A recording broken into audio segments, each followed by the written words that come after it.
Well, good morning, everybody. Welcome in. Ben and Woods 97.3. The Fan. Lovely to be here with you on Tuesday, January 28th, 2025. Been the worst start to a year I can remember in a long time, but that's all right. January will end, and the sun will rise again, and I wish I had better news, right, moving forward. But every day, seemingly, the minute we turn the microphones off, it's just a nice little nut kick for us every day. So we'll talk about yesterday's kick in the nuts, certainly. Probably a lot today, to be honest with you. But, hey, do your best to get your heads right today. I'd still like to have some fun if that's allowed. I like fun. I'm into it. Like smiling, like laughing. Life kind of sucks sometimes when you get caught up in the mud. So let's try to have some fun today. And remember, it's okay to laugh, even in the midst of, your baseball team acting like clowns right now. That's it. I mean, it's still okay to laugh.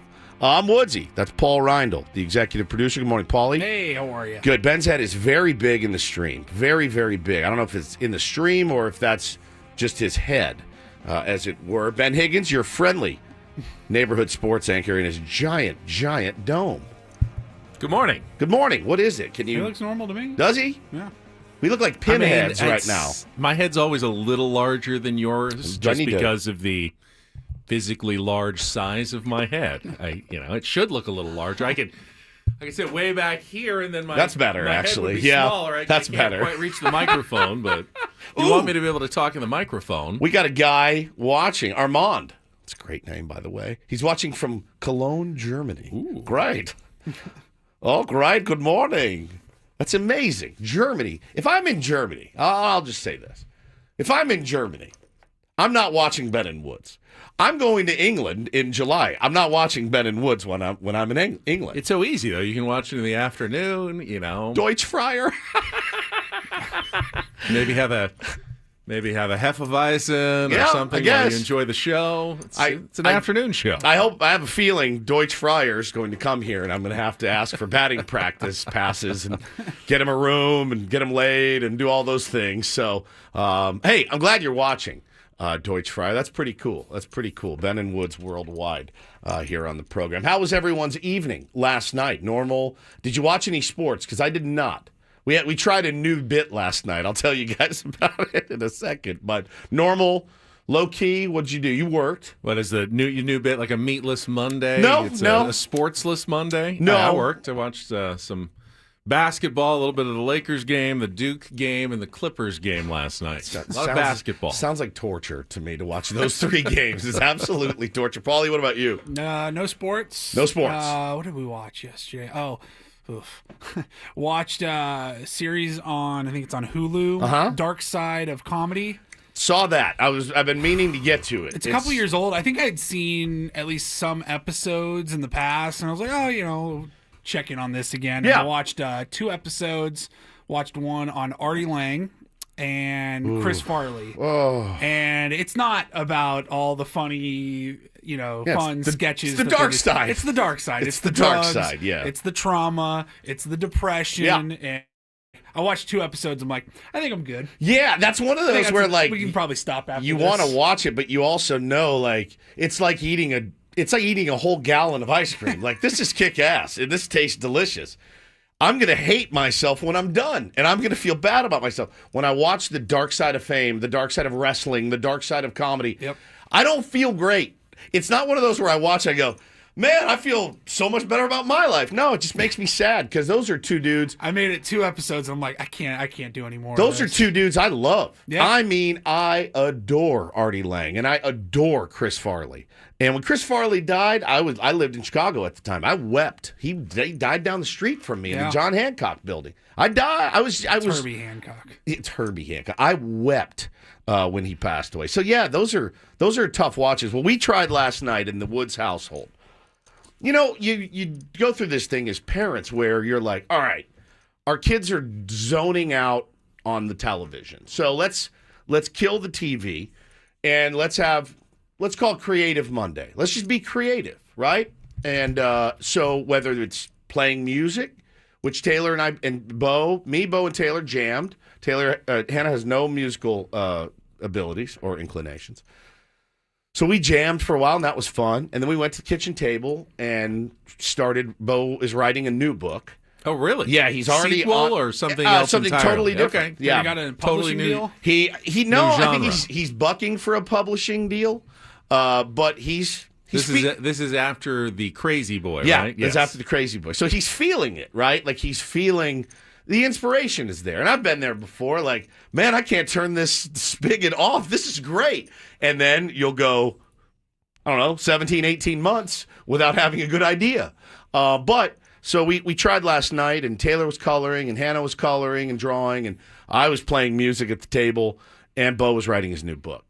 But I asked him, I said, would you mind, buddy, if I read The Crazy Boy on the air? And he goes, no, he would love it. So I was able to secure the original. Now, Hannah owns the rights because she purchased them from Bo. So is this okay? I was able to get the only copy of the Crazy Boy that exists. We've not photocopied. You guys ready for this? Yeah, absolutely. All right, this is The Crazy Boy by Bo Woods. Chapter 1. Chapter 1. Once upon a time, there was a boy named Bob. He was a crazy boy. He played and played until he got tired. The next day, he was sick, so he couldn't play because he was sick. But he really wanted to play, so he got dressed and snuck out of bed. His mom saw him playing, so his mom came out, and he got in trouble. His mom sent him to his room, but his friends snuck through the window into his room. But then his mom came into his room, and his mom saw his friends. His mom said, "Go back to your house." His friends went outside and hid in his yard. The boy looked out the window and saw his friends hiding in his yard. Then he got out of his room and pretended like he was not sick and told his mom that he was not sick. So his mom said that he could play for 15 minutes. But he was rude to his friends, so he had to come inside. But he wanted to play, so he went to play. At his friend's house and played. His mom came out and tried to bring him inside, but she couldn't find him. So she looked and looked and looked and even asked people if they had seen him. But then she found him. So she brought him back to his house. But then he thought he would get in trouble. But then he did. His mom sent him to his room for 2 hours. But then he came out and had to say sorry. And then his dad came home. The next day, he wasn't sick. So he asked if he could play with his friends. His mom said he could play for 1 hour. He was good. The end. Goodbye. What are your initial thoughts of The Crazy Boy? So this is Bob. This is Bob, Bo. This loosely is Bob. based on somebody, I would guess.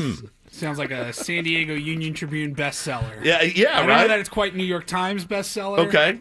But it's definitely San Diego Union Tribune. I like how he reiterates very well. He was sick, so he couldn't play because he was sick. There's a Faulkner-esque stream of consciousness kind of going on where one Like thought Kerouac, just blends into the next. Now, I was a huge Jack Kerouac fan. Huge. And he used to take Benzedrine, which is like, I don't know, speed.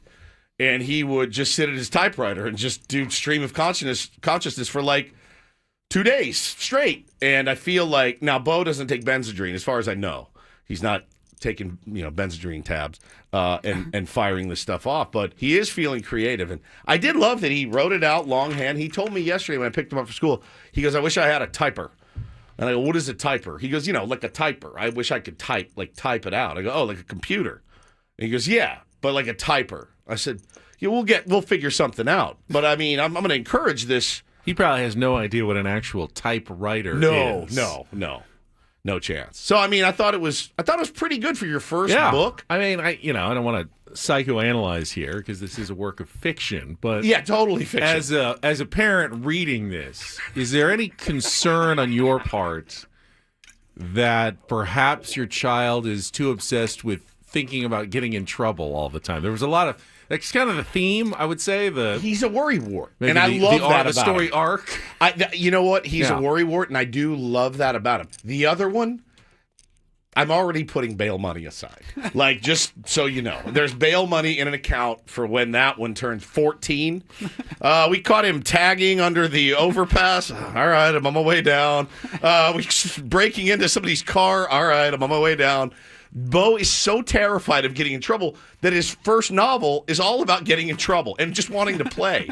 And I love that about him. Now, we had been while we're on the theme of children's books, I was sent this. We get sent things a lot. Like, for example, you'll hear in Don't Do This Today, you'll hear Jerry Jones, for the 100th time, talking about a glory hole. And he's referring... There it was. Yeah. Glory hole. He's referring to the old mining term, a glory hole. Like when you were mining for something, hey, look at that, found a glory hole. It's like a load of ore. Like yes, a load of ore. And it's Spanking himself. It's amazing that you're talking about a load of ore because I get sent stuff a lot. I've never gotten sent something more than I got sent last week. And it's a new children's book. We have it here. And this is a real one. And it's called Ben's Big Load. And I'll have Ben read this next. I'm reading Ben's Big Load. Ben's Big Load. I didn't realize that. It is a children's book that we got, and we actually ordered it. And I thought it would be a really good way to start the day. All right, we will read a little children's story time. We'll set the menu for the program today, and we will take our first quick time out, get some traffic with Kelly Danick. Off and running here. It is a Tuesday morning. Tier 1s, appreciate you joining us. Everybody in the chat, everybody on the app, everybody out in Radio Land. Ben Woods and Paul on San Diego's #1 sports station, 97.3 The Fan.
You know, I never took Jim Morrison's advice in the song. Woke up this morning and got myself a beer. I probably have before, but not lately.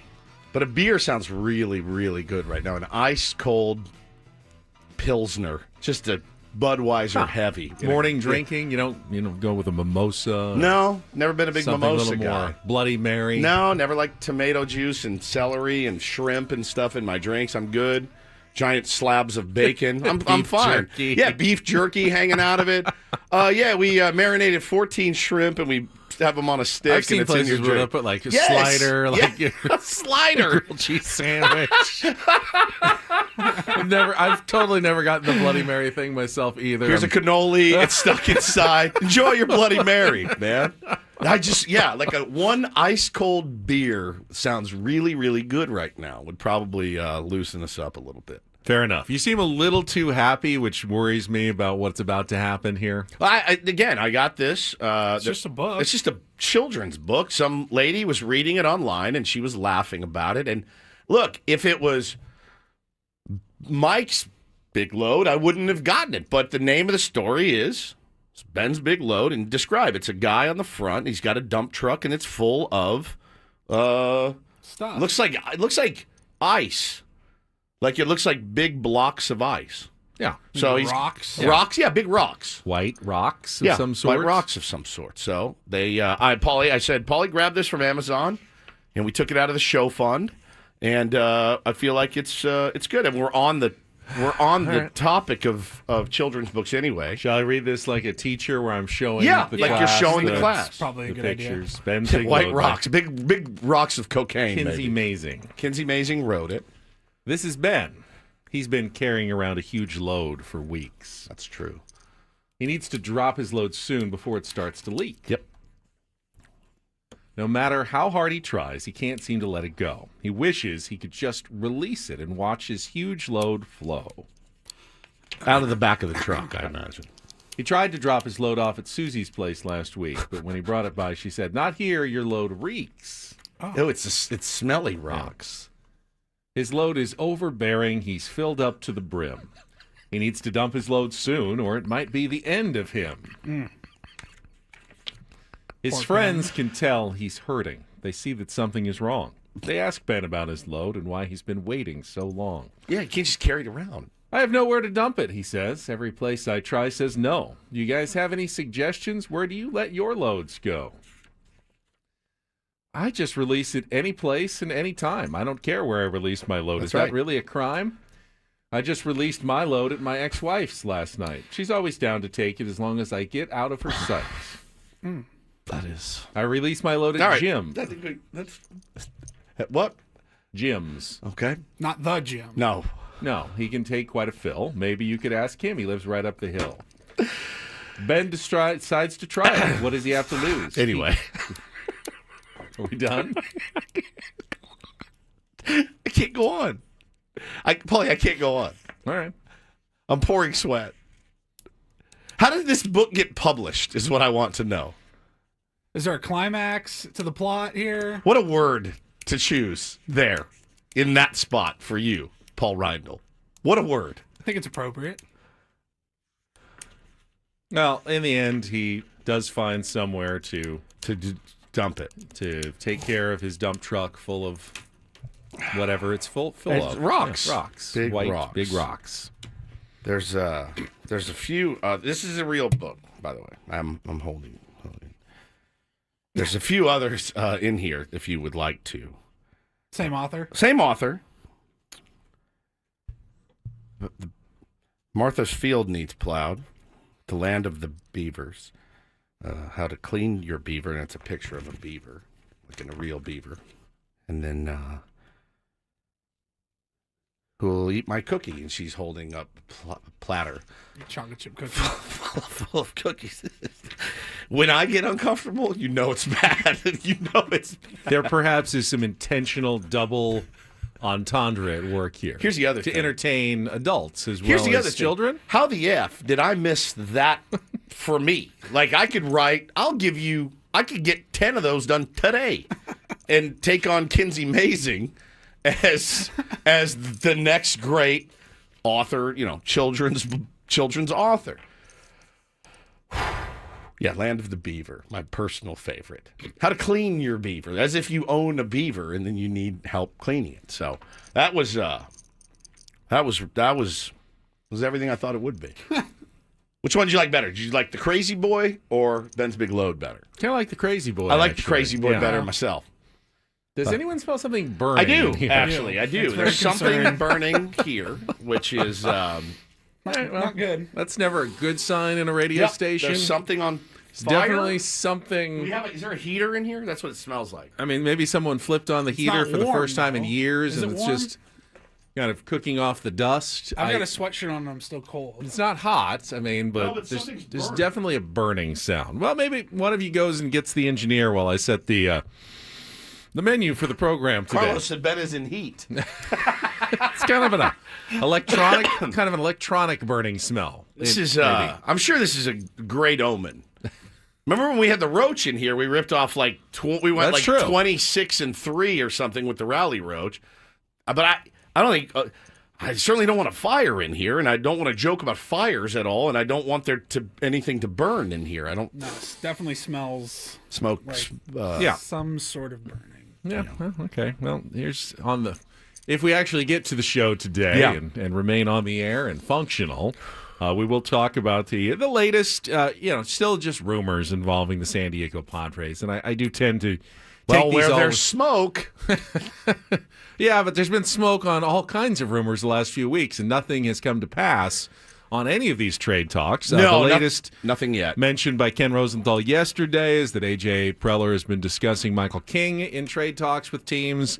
As a couple of my followers pointed out, A.J., isn't he like discussing 110% of his roster all the time with every team? Yeah, but it doesn't I don't think it makes me feel better. And it's funny because we talked about Michael King a lot yesterday. And like I said on the air, I said, look, if the whoever's the control person now, right? I don't know why I did finger quotes. Well, I mean, I guess I can. Whoever's the control person right now, if you wanted to influence and get a little goodwill going, extending Michael King would be a really good start, right? I said that verbatim.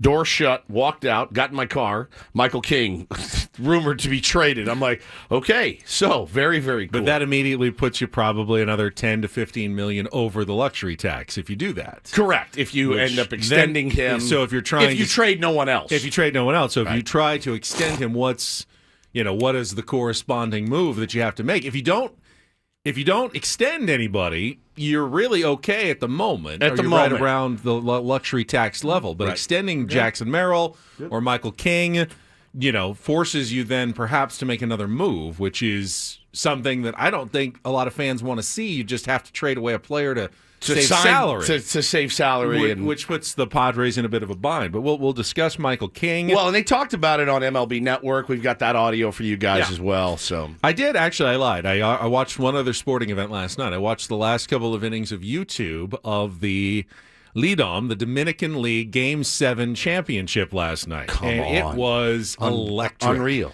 Want to talk about this. The celebration from Junior Caminero of the Tampa Bay Rays, who had a ninth-inning tie-breaking home run. The ballpark, the team, Caminero went absolutely nuts. The kind of celebration you just don't see, really, in Major League Baseball. Even the over-the-top walk-offs, they have nothing on what we saw last night. And I want to talk about it. Is it a more fun brand of baseball that they play in the Dominican Republic? And would you like to see more of that in Major League Baseball as opposed to guys getting, I don't know, upset at celebrations? We saw it with the Nationals and Jurickson Profar and the Padres last year. Do players get too sensitive about such things in Major League Baseball? We can talk about that. New prospects top 100 list is out, and while it feels like we've left the prospects kind of in the rearview mirror for the last couple of years, so much is riding on. We're back on Ethan Salas and Leodalis DeVries for the future of the Padres, and we're going to check in on their development and what the experts are thinking of those two and their trending, how they're trending. So we'll talk about that. And, of course, we've got our regular features, Don't Do This, Take on Woods. We've got the Rindle Report. We've got tickets to give away, including more Tom Arnold tickets, which we're going to do right now. And our biggest fan contest. Our next name going to be announced at 9 o'clock this morning. So All that to get to. Look ahead to the Aztecs game tonight against San Jose State as well. Right now, though, if you want to win early, we did it late in the show yesterday. Let's give an early opportunity for winning a pair of tickets to see Tom Arnold at National Lampoon The Yellow Door this Saturday. You can grab your tickets at nlyellowdoor.com/San Diego or win them right now. Third caller, 833-288-0973, 833-288-0973. Going to win a pair of tickets to see Tom Arnold. We'll come back. That segment on MLB Network about Michael King, what they had to say. Ron Darling was there, and what Ken Rosenthal had to say yesterday as well. All coming up next with Ben and Woods on 97.3 The Fan. All right, California sports fans, good news for you. Underdog available to play in your state. The best app for your big game party is actually on your phone. It's called Underdog. Underdog, the best place to cash in on all your takes during the big game, which players are going to go off, which ones are ice cold. Make your entries in just a few taps. And with the big game right around the corner, there's going to be tons of fun to be had on Underdog. And again, with their pick'em game, you could win up to 1,000 times your money just by choosing higher or lower on player stats, like how many yards will Patrick Mahomes throw for? How many touchdowns will he throw for? How many interceptions will he or Jalen Hurts throw? You got all your favorite leagues, teams, and stars to choose from, but obviously the big game going to get a lot of attention as it usually does. With Underdog's double flex option, you can even take 2 L's, turn them into a win. I've had a blast on Underdog, despite the weekend I had picking. I think I was 1 for 7 in my picks for Underdog. Hey, listen, it happens, but still having a blast doing it every time. Underdog, the best place to play pick'em. Download the app, sign up with the promo code Woods, deposit now, get up to $1,000 in bonus cash instantly. That's promo code Woods. Must be 18 and over, present in the state where Underdog Fantasy operates. Terms do apply. Concern with your play, call 1-800-GAMBLER or visit ncpgambling.org.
Oh, good news. The burning smell is gone, although the chat's still on fire talking about children's literature from last segment. Welcome back. Speaking of contest, you just heard, of course, Biggest Fan. We've got another name coming up at 9 o'clock this morning. We have two big contests going on right now. The other one, the Slam Dunk in Vegas contest. Download the Odyssey app, listen to 97.3 The Fan on the app for your chance to win the ultimate trip in the Slam Dunk in Vegas contest. Again, all you have to do, download the Odyssey app, log in, and listen to this station for at least 1 hour to earn your daily entry into a national contest. The grand prize is travel and accommodations for a winner and 3 guests to Las Vegas, plus $5,000 for each person. So $20,000 total to fund the ultimate viewing experience for the first 2 rounds of the college basketball championship tournament. Huge prize. Obviously, national contest. You're competing against more people, but you can have local winners as well. So please download the app and listen at least an hour a day to get an entry. Did you guys see the update to the Odyssey app?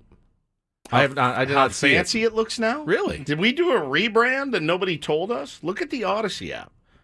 Look at this. It's like purple and cool. Oh, that is cool. Yeah, it looks, at least the icon on the icon on the screen. Mine's still orange. Is Mine's it? still orange. Yeah. Is that not the Odyssey app? Maybe I'm an idiot. Hang on. What app are you looking at? That is not the Odyssey app. Ah, no wonder. That's why. Yeah, no, it's still orange. Never mind. Their signature. We Forget can't I- get away from our Company signature man over here. orange. Paul, yeah, huge app user.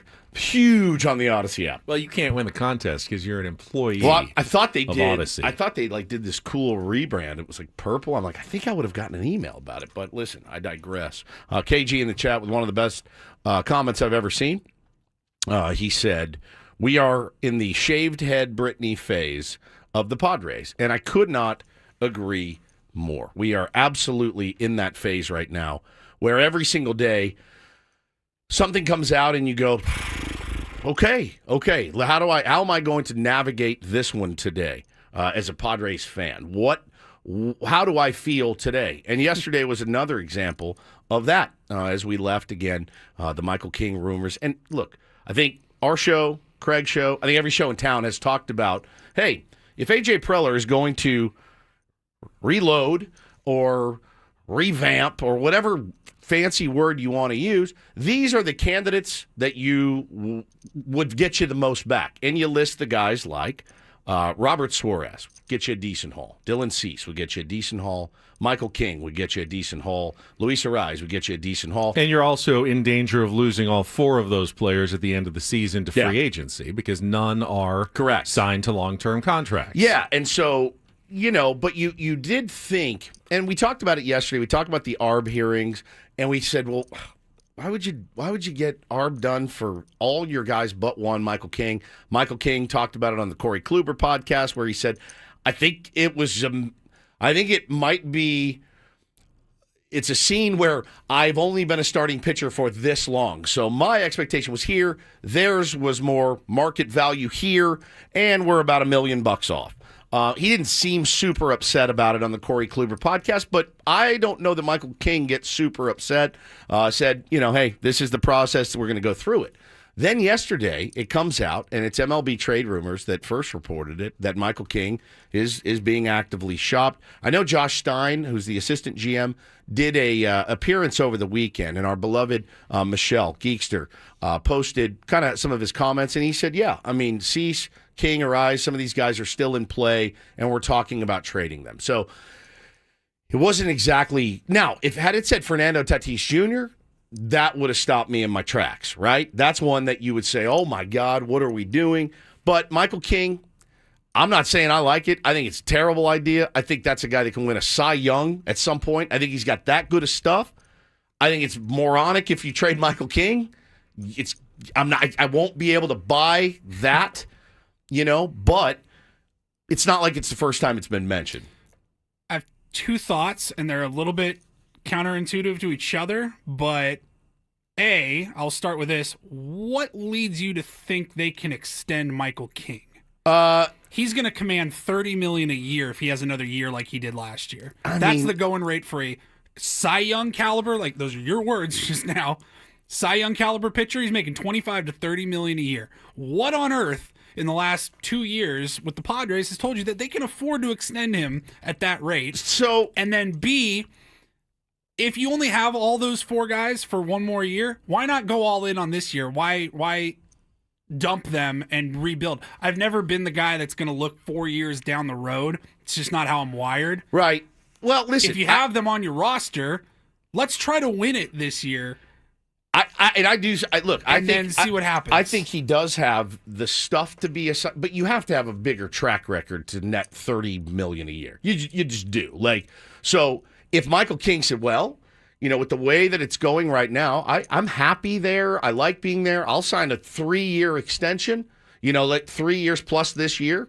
So he'll be here for 3 more years, and it gets him a chance to build up that resume to go out and get that $25 to $30 million. Or at that point, who knows what they're going to be paying for starting pitching? Right. But you get a little security, a little familiarity. I don't think he wants to be on his 3rd team in 3 years. I don't. I don't think he's wired that way. But I also know he needs to get paid what he's worth. Well, let me answer Paulie's question, because I think if Juan Soto is tradable with a year left on his deal, anybody who's going into their last year of a deal is certainly on the table, not just for the Padres, but really any team. You always think about that at the very least. But could the Padres extend Michael King even at the end of this season when he becomes a free agent? Let's assume, I don't know if this is true or not because the Padres don't tell us, anything about their payroll, but let's assume that they're going to continue to operate right around where they are now. Don't want to go over the luxury tax, but are willing to be close to it as they are at this moment. Well, next year they have Dylan Cease, Luis Arraez, Robert Suarez, Eric Hosmer's money, all coming off the books. That's right there. That's about 60 to 70 million coming off the books in luxury tax next year. But there's more raises. Yeah, but those are all in the luxury tax. Plus Those are already accounted for in the luxury tax. So that all comes off the luxury tax books.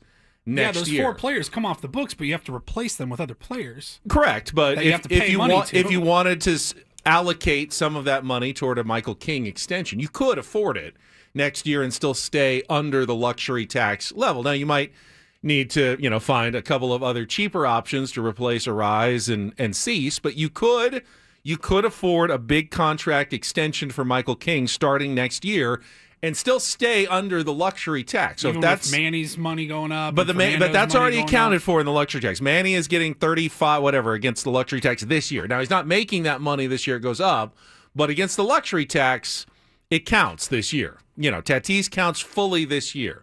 Bogarts counts fully every single year. That's an average. So you could afford, at least luxury tax wise, an extension for Michael King. You couldn't do it this minute, but you could do it at the end of the season after all of that money comes off the books.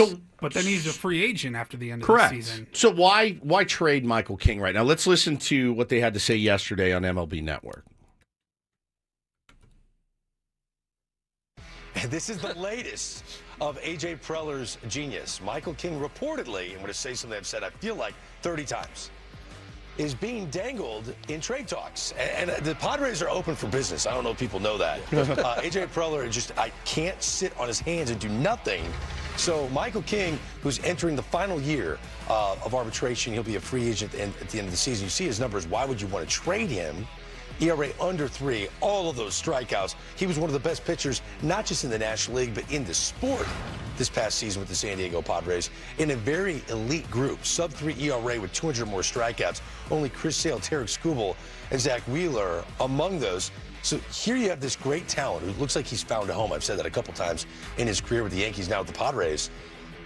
If you're the San Diego Padres and you're in the toughest division in baseball, with Corbin Burns in Arizona, with Justin Verlander in San Francisco, and Buster Posey leading the charge, and the Dodgers being the Dodgers, I don't know, if you want to compete, how do you trade and part ways with Michael King? It's so true. I mean, you look at him, and your first thought is what you said. How can you trade a guy that you just traded for and came over and did everything and more that you could ask for, right? He was as good unicorn out there. No one throws like him. No one has the delivery or the slot where he releases the baseball.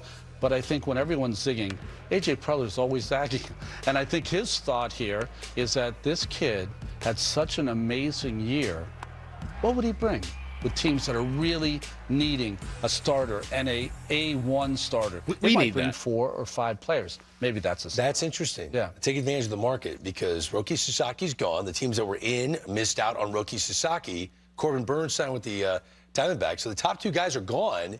Maybe someone will overpay. One of the clubs that were out there, that maybe the Toronto Blue Jays, who wanted Roki Sasaki, what would they give up to get a Michael King? What if you identify the Dodgers have done something unprecedented and that they're so good, it might be a good time to regroup for a couple of years, rebuild and get the depth back to that organization because there's been a lot of trades, and then move forward in a couple of years. Yeah, God. interesting. But the fans won't like that. But No, why would we? Why would we want to go from a team that won 93 games last year and then the very next season say, all right, Dodgers made moves, so we're out, and we're going to trade King, and we're going to trade Cease, and we're going to trade Arise, and we're going to let Profar walk.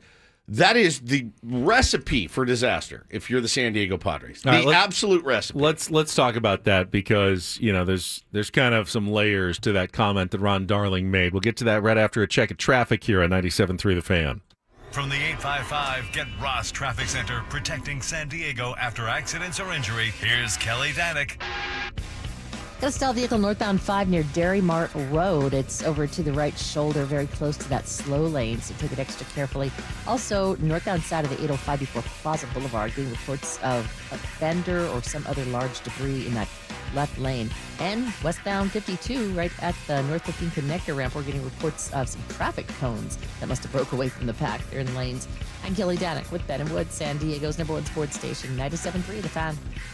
So I tend to agree with you here, Woods. If, just because the Dodgers have gone crazy here and really put the National League West out of reach, not just from the Padres, but from the Giants and the Diamondbacks as well, probably for the next few years. I don't know.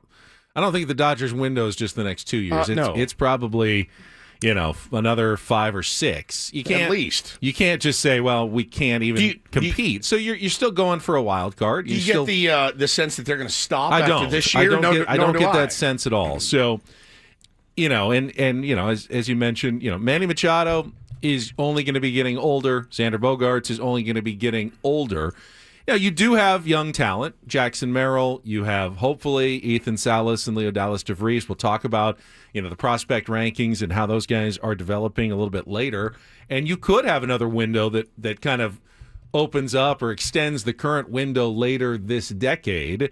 And if there is an opportunity to pull off a really good trade with one of these guys and pick up, players that help you now and in the future, that's why they're talking about it. You do have to consider the offers that are coming in. You don't have to give these players away for nothing just because they're going to be free agents at the end of the year. They have a lot of value to you as well this year. We say it every year. We say every year at the trade deadline. He's listening on everybody. He's listening on every single player. If somebody calls and says, hey, I'm interested in Fernando Tatis Jr. All right, what do you got? No, thanks. See ya. I mean, you'd be dumb not to ask, and you'd be dumb not to listen, right? Hey, I love this place.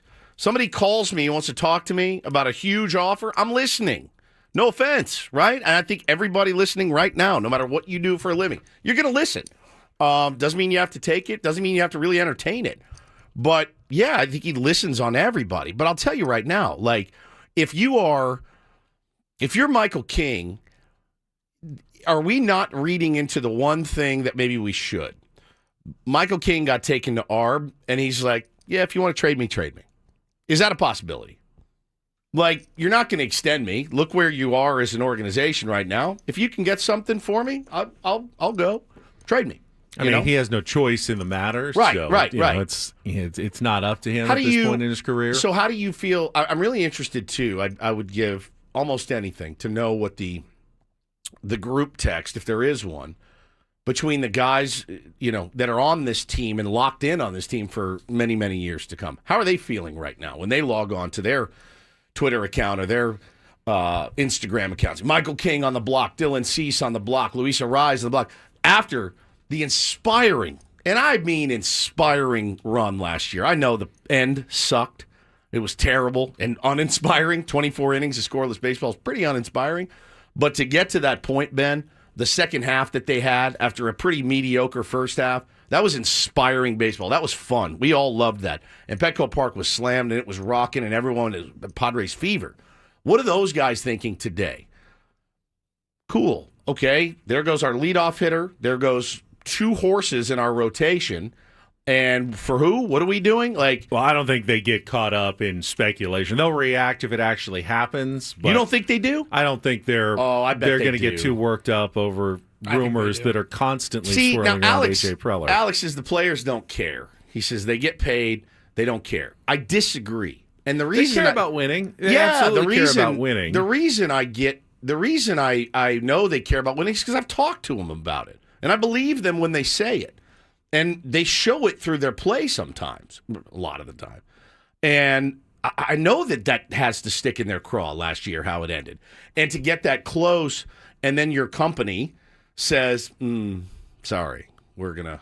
But again, we don't know. We don't know if they're going to retool. We don't know if they're going to rebuild. We don't know if they're going to, whatever word, revamp.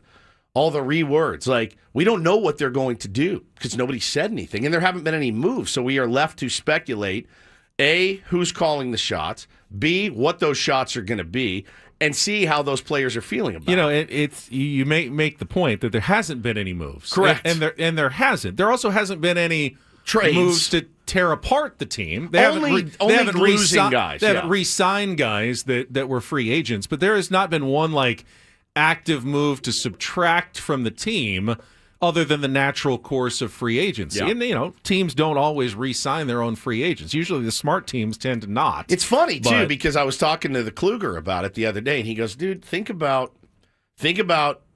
the Braves winning a World Series and letting Freddie Freeman walk, right? And think about some of the guys that some of these teams are letting walk right now. Kyle Tucker, blah, blah, blah. Like, The smart teams, by the way, the ones that are considered Yeah, those the moves are a lot smarter easier to make franchise. after you win a World Series, yeah. They're much easier to But stomach. they're easier to stomach, but it doesn't make them less or more smart to do it. As players, become free agents, guys in their 30s like Jurickson, the smarter teams don't tend to sign their own free Yeah, but agents then you and can keep still them. go out and get quality free agents and say, look at what we look Yeah. at what we got here. We Yeah. got championships. I mean, bro, they replaced Freddie Freeman with Matt Olson. Pretty good. Pretty good. We're talking But about quite a bit cheaper. Yeah, quite a bit cheaper. Quite a bit cheaper.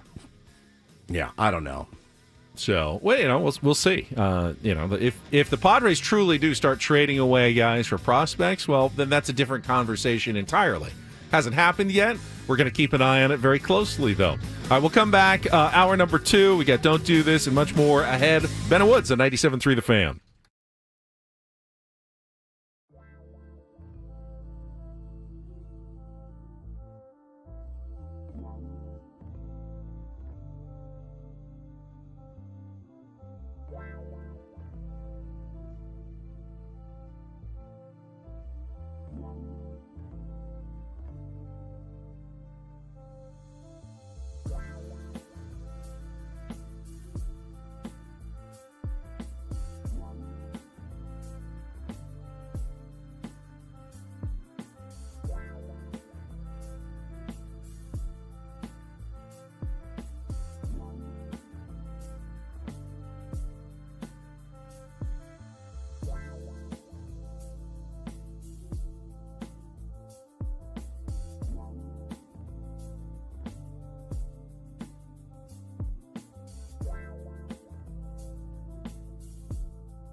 Let me ask you both this question, because ultimately this is what we're getting down to. As Padres fans, if you had to trade one of the 4 players that are going to be free agents at the end of this year, Dylan Cease, Michael King, Luis Ariz, or Robert Suarez. Is he going to be free? Yeah. Or does he have an op? No, they extended I thought they him. just signed him. Yeah. I think they extended him. Take a look at his. Call it those 3, though. Suarez? Yeah. I don't think he's free agent after this year. He signed a Was it 4-year? Yeah, 5-year deal. We still have him for like 3 more years. Oh, okay. Well, all right. Which so is he still has trade value. Then do those yeah, he has trade value. But he's not a free agent. He's not a free agent. All right, so let's do those 3 then. Trade one of those 3 now.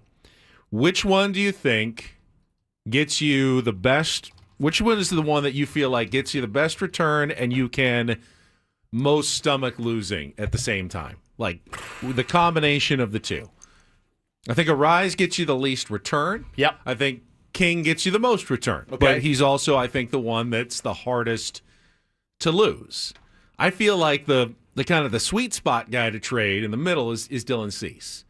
He's got 1 year left. My guess is, based on his resume, he's going to get a massive deal. Certainly going to be looking for a massive deal in free agency, and one that, while he is great, there's a bit. We saw the inconsistency occasionally of Dylan Cease. He's 180 though, 180 innings. So you're gonna but pencil it in. Yeah, that's a lot of innings that have been on his arm. Like Michael King doesn't have that many innings on his arm. The question now: can he withstand that going forward? You don't know. You've seen Dylan Cease, hold up, but there's not a lot of pitchers who can just continue to put 200 innings on their arm every single year. But I tend to agree with Paulie here in that.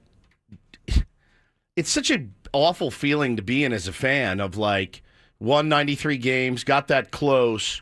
Yeah, you lost Profar. You can replace him potentially via trade. Free agency is pretty much out the window at this point, I think, as far as getting a left fielder to replace him, I think. But the bummer is I don't want to trade anyone. Now, if you get to the end of the year and you're going to lose Dylan Cease, you're going to get a comp pick for him, I can live with that. But it's hard for me to sit in here today, 5 days before FanFest and be like, hell yeah, trade our horse to get some prospects or even maybe one mid-major league player that can catch or play left field or maybe DH every now and then. That's the part that you hate being in as a fan. Having to go out and manipulate your own mind by saying, well, this could, bro, because, and I'm not, this isn't a shot at you or anybody else. I lay in bed at night and go, do we run it? Just go hardcore balls to the wall and try to win this thing this year? Or do we just unload all of these guys, revamp, retool, and hope we scratch and claw our way in the playoffs? But we've added 10 guys to the farm system. We've added 2 major leaguers that are going to help us next year. I can really be swayed. I mean, if I had the crystal ball where it was like, oh my God, how did A.J. Preller turn these 3 guys into 20 guys that are, whatever, fine. I can be swayed there. But it feels like there's 2 paths. One path is we were so close. Let's we go won for 93 games. Let's keep at it. Let's keep going. Keep and plugging. Let's try to win the whole effing thing next year.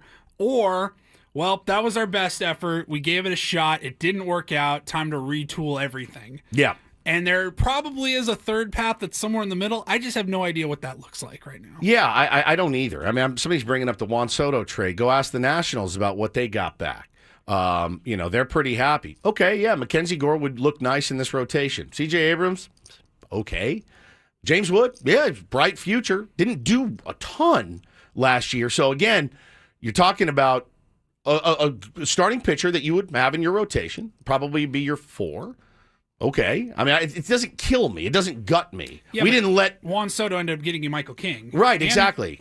Kind of Dylan Cease as well. Correct. So and you so got 2 starting pitchers. You got 2 starting pitchers out of it. So I don't lament the Juan Soto deal really ever. We get to watch Juan Soto play, and I thought, hey man, he was going to help us win a World Series. You took a swing and it didn't pan out, but I don't lament that trade, not even a little right now, years later. I don't. So I just wonder, what is the proper path? The other question is, Do you think they know what the path is right now down at Petco Park? Do you think they have a clear vision of what the path is? I bet that they at least have a thought as to the direction that they are heading. My preference would be if you can find a taker for Dylan Cease. And I do feel like there would be a few teams out there who feel like they're really close, and Dylan Cease could put them over the top, make them a playoff team when they weren't a playoff team before, or, push them a little closer toward a World Series. If you could get a couple of players that address needs right now, an outfielder, a catcher, a midline starting pitcher, and a top prospect for a 1-year rental of Dylan Cease, you do it. I think that's the kind of trade you absolutely have to consider and pull the trigger on. I'm assuming AJ hasn't gotten an offer like that, which is why he's continued to say no and hold on to Dylan Cease. He's not giving away Dylan Cease for nothing, but I think there is a deal potentially to be had out there. Maybe it requires a starting pitcher in spring training that goes down for another team. Like, we thought we were all set, and now we've lost our starter. We need to do something. All right, give AJ another call. What was he asking for before?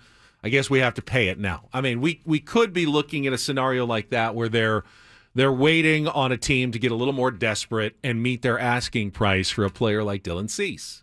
Yeah. I mean, look, and they're going to need to figure out a way out from under. Hey, look, you want to talk about threading the needle. You have to appease a fan base that is, they're livid. I mean, they're livid right now. I've seen maybe, no kidding, this is not hyperbole. And I realize, I told my wife and I talked about this. There's real life, and then there's life on the internet.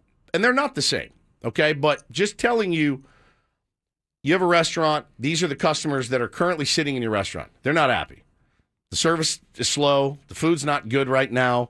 The roof is caving in. That's how people feel right now, okay? I've seen maybe one or two people go, you know what? I'm tired of all this BS. Let's just ride. Can't wait to watch my Padres. Literally, like when, again, we mentioned it yesterday, Ryan Cohen, the happiest, most positive guy of all, is like, this sucks. It's funny because the restaurant analogy, though, is not really that apt. The last time you went to a meal, which is last season, was a great meal. It was one of the best meals we've ever had. Yeah, and we haven't sat down at the table yet for the next meal. We're in line. We're in line to eat, and the roof is falling in.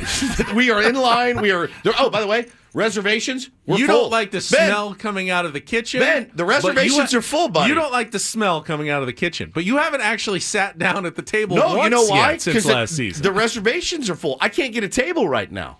It's sold out. It's sold out.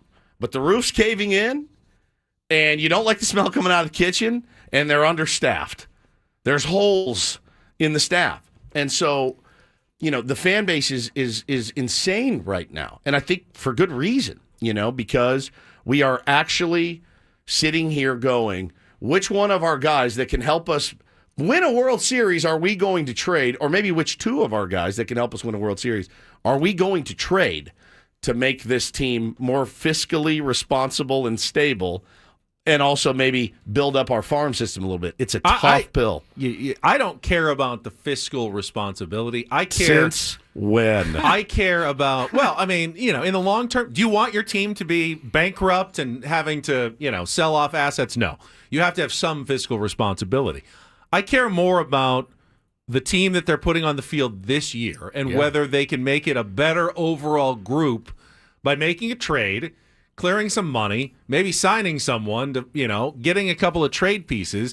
Is it possible that a 3-for-1 deal actually helps you more than holding on to Dylan Cease? Is there potential? Yes. Yes, there is. That's the potential I'm looking for. You can't we have no idea if Dylan Cease is actually going to have a good season, stay healthy this year. You can't read the future. And there are many different outcomes. And one of the potentially good outcomes for the Padres would be trading Dylan Cease, maybe avoiding a down season for Dylan Cease after he's put so many innings on his arm, and getting pieces that actually do help you this year. The worst case scenario is holding on to Dylan Cease. He has a mediocre year. You don't make the playoffs. You got nothing for him. Yeah. So you have to think about the possibility of what you can get. You're not giving him away. If they were giving him away, they would have done it already. Yeah. There's plenty of teams that would love to have Dylan Cease, and say, all I have to do is give up a couple of low-level prospects because you want to save the money. Right. There's a dozen teams that would have done that already. And that happens. So they're not doing that. They're not doing that They're yet. not Yeah. doing that, clearly. So they're waiting. They're looking for a really good deal. And if they find one, then they'll pull the trigger on it. Yeah, I mean it's a tough. Like I said yesterday, my hottest take is that Dylan Cease will be at Petco Park on opening day, but he will be starting for the Hotlanta Braves. And I mean it makes too much sense. Georgia native, right? Yeah. But I think the Michael King thing yesterday came out, and I went in my mind, and I know I'm right actually. Like one is a Boris client, one isn't. One has many more years of a resume than the other. The other one just is coming into his own as a starting pitcher. For me, Michael King was the centerpiece of the Juan Soto deal. You cannot let him go. And you shouldn't have let him get to arbitration, your first arbitration hearing in a decade. But you can't put that toothpaste back in the tube. You have to now massage it and make sure that he wants to be here for the long term and find a way to keep him long term. And I think, again, Padres fans would be fairly happy with that move. I would prefer that as well. I really would. I would prefer, knowing there's no chance they're keeping both of those guys. I think there maybe is a chance they can keep Michael King. He's the one that I'd want to keep long term. Less innings on his arm. I just feel like he's got that electric potential, and I feel like Dylan Cease is going to be somewhat overpriced considering how much he's accomplished already. That's a premium resume that he's put together, and someone's going to pay a lot. Someone like the Yankees, they're going to pay a lot for Dylan Cease this offseason. Yeah, Boston, somebody, Atlanta, whatever. But yeah, I mean, look, we're now kind of back to the point of where we started on this show 7 years ago of, well, Salas will be here soon, and DeVries may be here soon, and blah, blah, blah. Now, admittedly, there's a hell of a lot more interesting players on this year's team than there were on those teams. And I couldn't agree more. And I again, said it yesterday, I can't wait to watch Merrill and Tatis and Manny. I can't wait. I cannot wait. I love those guys. Those are my guys. But I do wonder what they're feeling right now, too, of like, man, we kind of busted our tail last year. I know it didn't end the way everybody wanted it to, but now we're talking about moving pieces again, and there's this ownership drama and who's calling the shots, and it's as dire as it's been, man, in the 7 years that we've done this show together. It really is. I feel that way. Now, we went through a work stoppage. The other thing is we're probably going to go through another one at some point. So I think that needs to be taken into account as well. It's very murky. It's very muddy.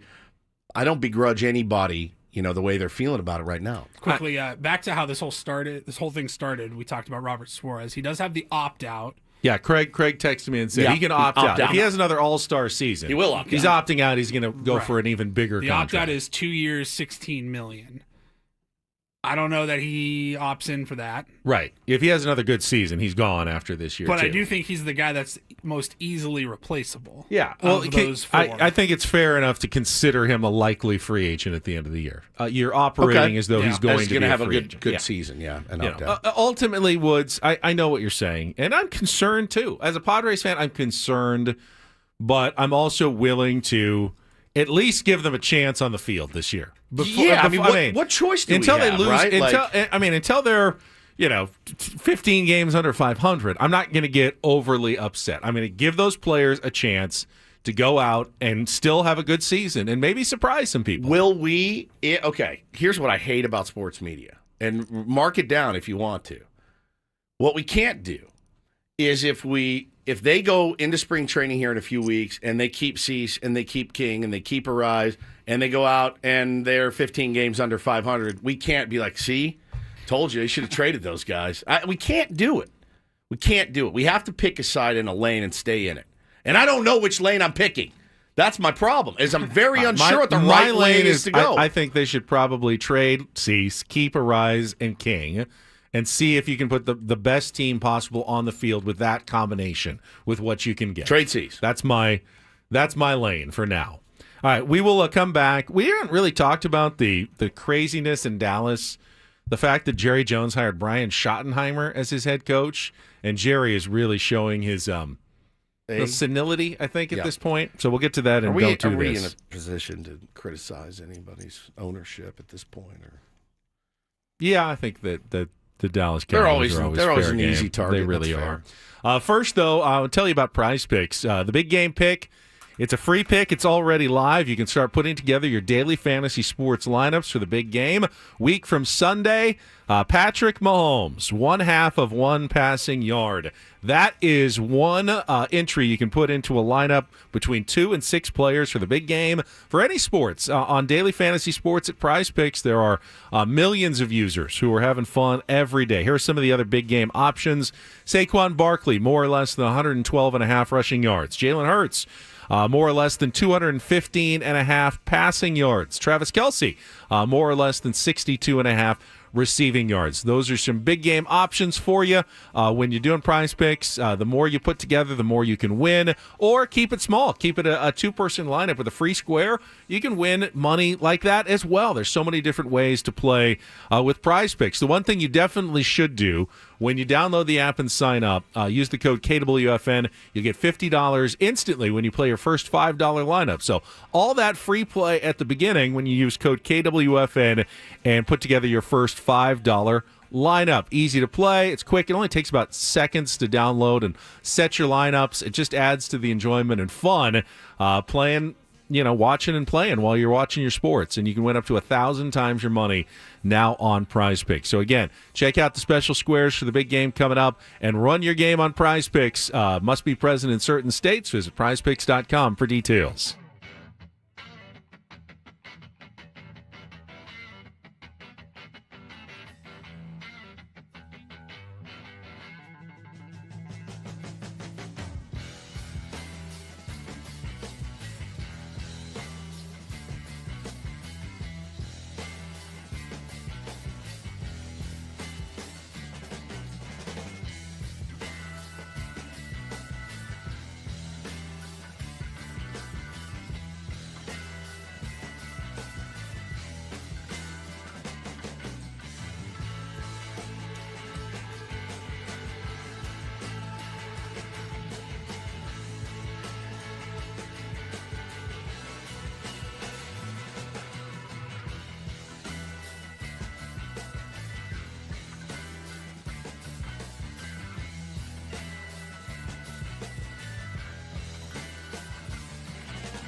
We haven't really talked a ton about the NFL coaching changes, so Don't Do This is going to be filled with some of the news from the NFL. Don't Do This is brought to you by Trust and Will.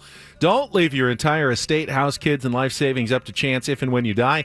Do set up a trust or will online at trustandwill.com. It's a lot more affordable than you think. Visit trustandwill.com for more info. Now, I know you can't judge a book by its cover. I was just saying before you got here this morning to Paulie, when we talked about this guy, I said, we're going to have to judge a book by its cover. We laughed at Dan Campbell when he was first introduced. Because it was funny. It was funny. Coach of the Lions, and people are kind of laughing today at new Jacksonville Jaguars coach Liam Cohen. Couple of reasons about this as well. First of all, he talked in his opening introductory news conference that one of his big things is like honesty. He wants honest critiques. He wants people to, give him the unvarnished truth. This is a guy, though, who lied to the Tampa Bay Bucks after he had accepted a big promotion or a raise to be their offensive coordinator, and they said, but go interview with Jacksonville just for the good experience of it. And then all of a sudden, he didn't return any phone calls from Tampa to go, wait, I'm getting the job at Jacksonville? I'm just going to take it.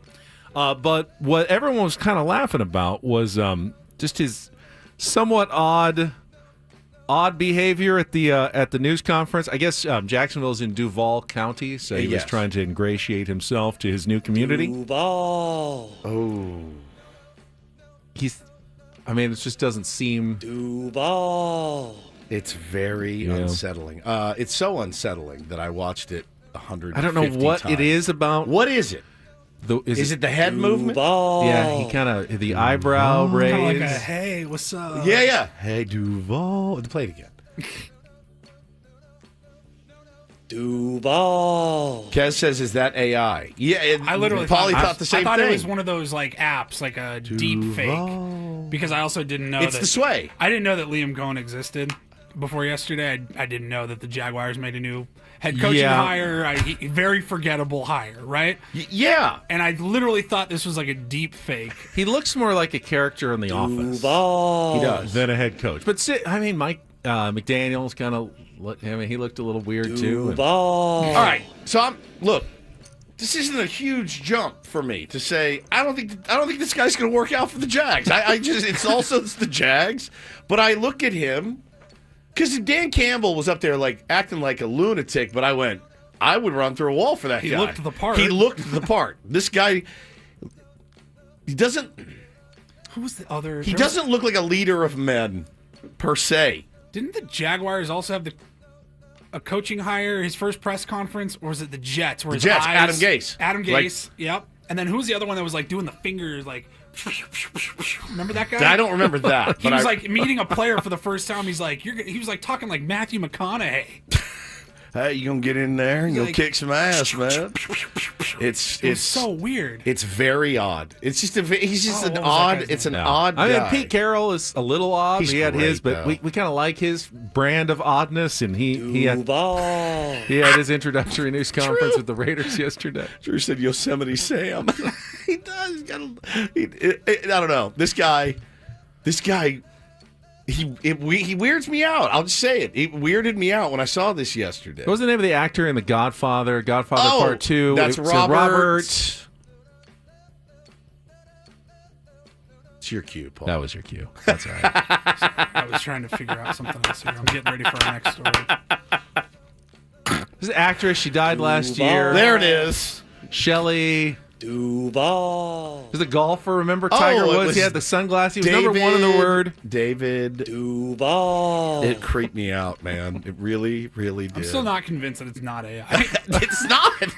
I saw another thing that he talked about. They had him on the mic, and he's just wide-eyed, and he's very excited. So listen, I think we'll see what happens. I mean, 8-9 is a pretty good year for the Jags if they can get there. If they can get them to a little bit worse than 500. But I don't know, man. He just doesn't look the part. Doesn't.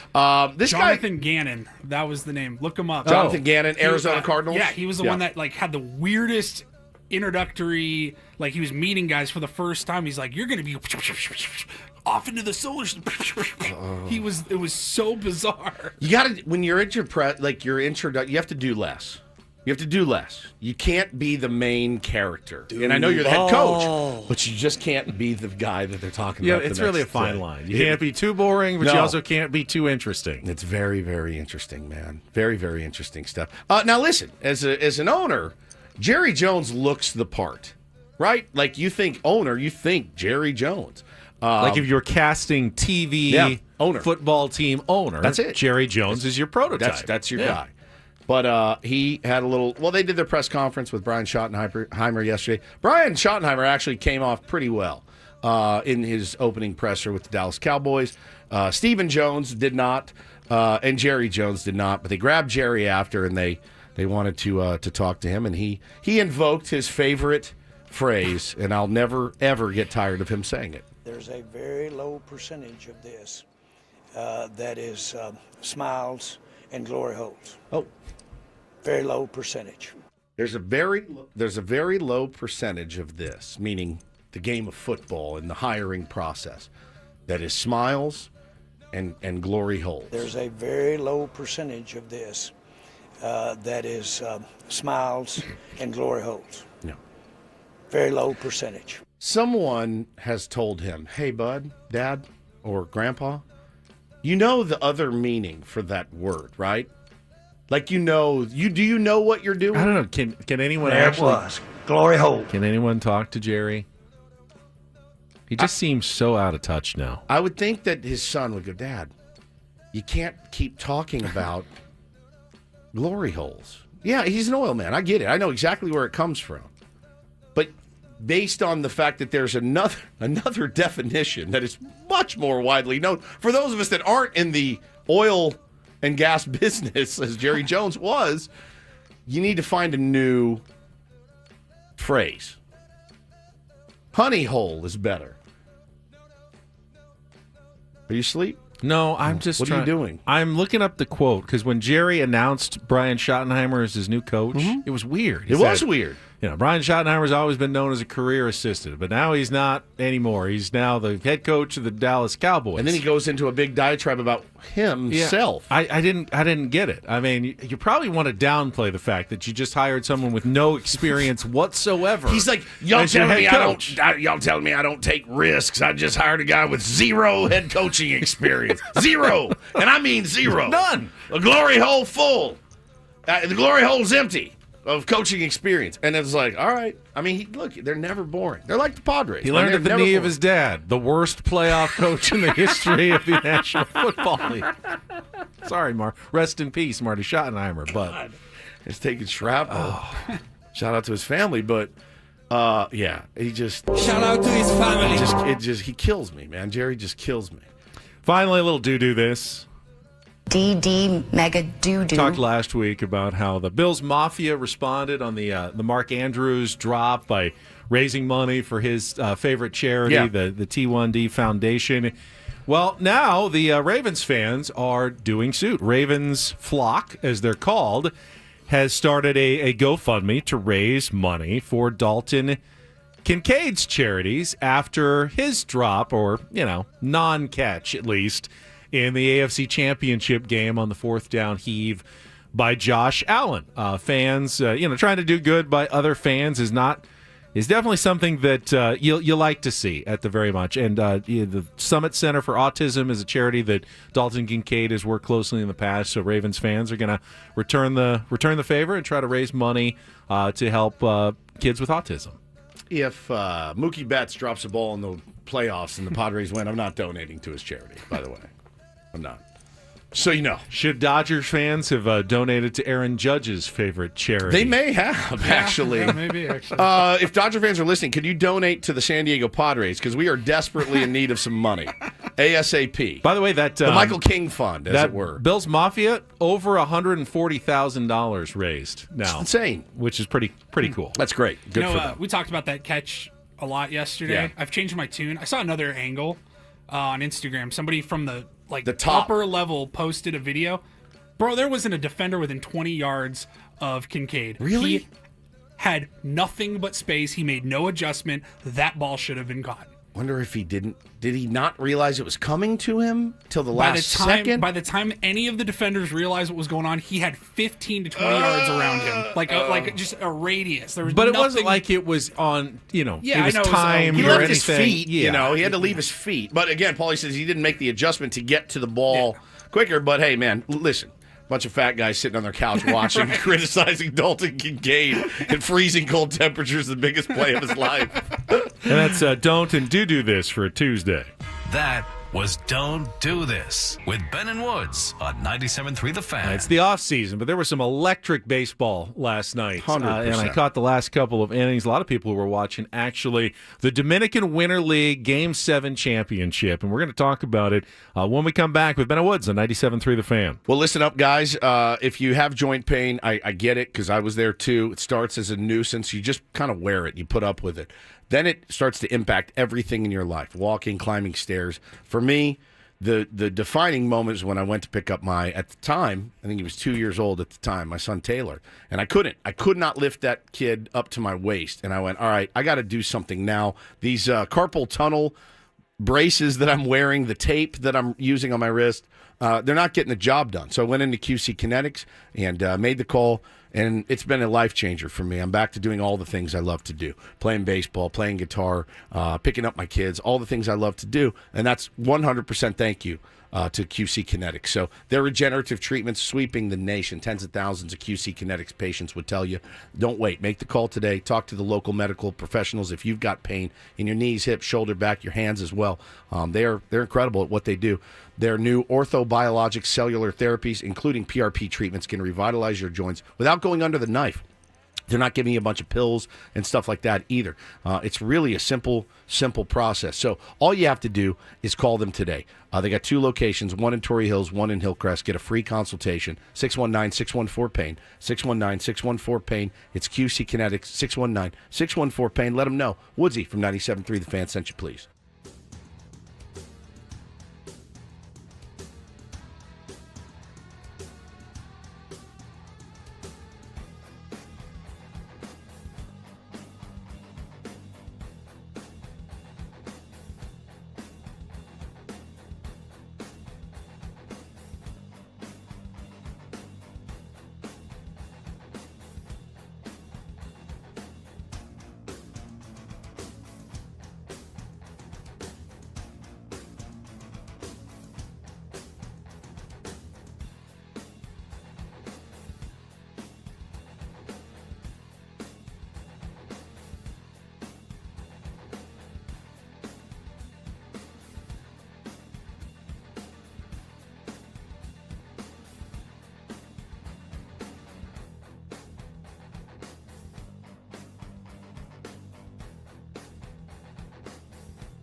The beginning of the show, Woods mentioned that he didn't do much sports watching last night. It was a light Monday. We had creative night. You had creative night, which is good. Yeah. It's good, especially when you have smaller children. Yeah.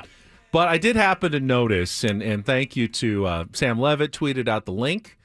And I had heard, I'd seen some highlights from the previous games, but the Dominican Winter League was down to the last game, Game 7 of their championship series in Santo Domingo.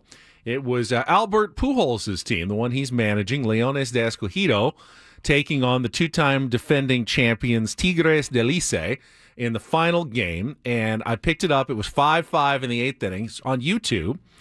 And, the broadcast is in Spanish. But, all right, I'm involved. I'm sitting at my desk. I've got it streaming. I'm looking. They have like 750,000 people watching on YouTube.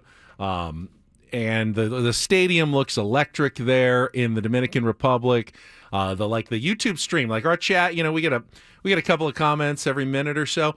The comments on YouTube, probably 24 every second. It was just bam, it was bam, bam. Just tickering. You would never be able to keep up, but it was pretty electric. And it comes down to the top of the 9th inning when Junior Caminero, infielder for the Tampa Bay Rays, is batting for Leones, and he absolutely clobbers one to center field. And this stadium in Santo Domingo, it's like the spring training, some of the stadiums with the big tall wall that's the batter's eye in center field, 411 feet away. Yes. Clears that off the scoreboard. They said 454. It was absolutely demolished to give his team a 6-5 lead. This is the top of the 9th inning.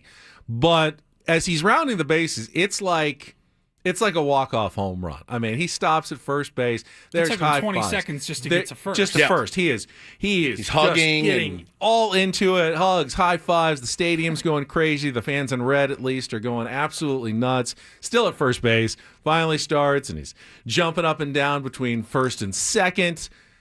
Over the top. The wildest home run trot I think I've ever seen in my life. Still have to get through the bottom of the 9th. Licey puts on 2 runners. Yeah, second and one third. out, and then second and third with 2 outs. And former Padre Francisco Mejia is the final batter. Hits a looping liner to right, diving catch out in right field to end the game as Leones de Escogido wins it 6-5. So they advance now to the Caribbean World Series, which is, as Raul in our chat pointed out, very cool. The winners from Venezuela and Mexico and the Dominican Republic and Puerto Rico are all going to be playing in just a couple of days in Mexicali, just down the road, like an hour and a half away across the border. And the entire Caribbean World Series is going to be played kind of in our backyard here coming up to crown a champion. About as an electric moment as you're going to see. Remember Fernando Tatis Jr., when he was young, hit that walk-off, was a grand slam to win the championship as well for his dad's team, Estrellas Orientales.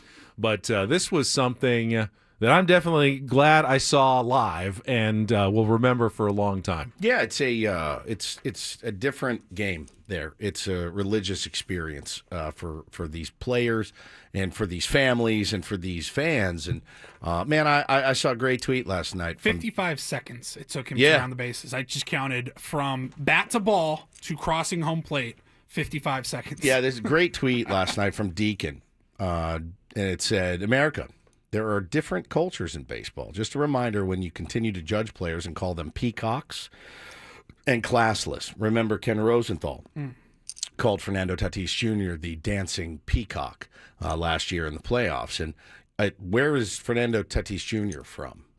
He's not from Iowa. He's from the Dominican Republic, and that's how he grew up playing the game. It's pure joy is what it is. It's pure, unadulterated joy. And that home run that he hit was massive for his team, for himself, for his family, for his friends. It was incredible, and I love it. I thought it was great. Now, I think like everything, there's time and place for celebration. That's a good time and place for a celebration like that. If it's the 3rd inning and you take 55 seconds to get around the bases, all right, man, you may slow the game down a little bit, but I have never really had a problem with anybody pimping home runs. I think it's awesome. If I ever was lucky enough to hit another one and knew that I hit one, I would definitely pimp it. It's just It's so cool to me. And again, you're talking about a different culture. And when they come to America, people want them to, no, you keep your head down and you run around the bases like Adam Rosales. Not to give shrapnel to Adam Rosales. He played the game the way that he was taught to play it, and that's okay too.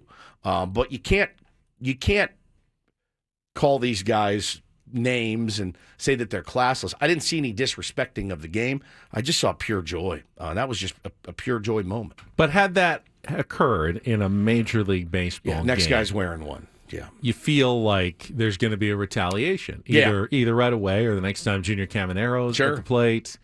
Oh, by the way, they like throw at guys in this league as well. It's not like, hey, do whatever you want. Take your pants off if you hit a home run. They will throw at Junior Caminero at some point. It's just the talking head. Like, imagine, we all remember the Bob Renly scenario with Fernando Tatis Jr. and the bike chains and all that, like the Manny Machado stuff. Like, you remember that stuff. And those are the guys that are supposed to be kind of shepherding the game and moving the game along and taking care of the game.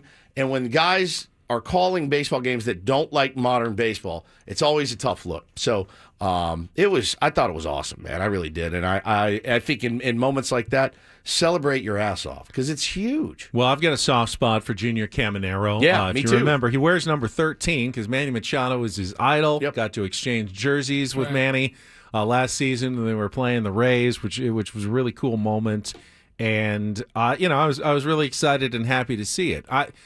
I want to ask, though, I feel like the Padres are the team that probably is the most celebratory in baseball. Not anymore. They were at one point. At one point. Well, I think everybody's kind of caught up now. Yeah. Everybody's got that's their own fair. dugout bits. They were kind of the trend setters for it. And I think baseball is the better for it as well. And we'll talk about it after a quick check of traffic here on 97.3 The Fan. From the 855 Get Ross Traffic Center, protecting San Diego after accidents or injury, here's Kelly Danick. Collision involving couple vehicles north on 805 before Plaza Boulevard. They are trying to move that out of the HOV lane. Also, getting reports of a possible brush fire northbound 5 at the North 163 connector ramp. Some smoke visible from the right shoulder. I'm Kelly Danick with Ben and Woods, San Diego's #1 sports station, 97.3 The Fan. What was was it the swag chain? Was that kind of the first of the dugout home run celebrations that have now really pretty much filtered down to every team in Major League Baseball? I mean, you see, it was met with a lot of resistance as well. If you remember, it was, and now it's been almost universally they adopted. They put costumes on guys now. They simulate things that can't be repeated. Interesting use of water bottles. And listen.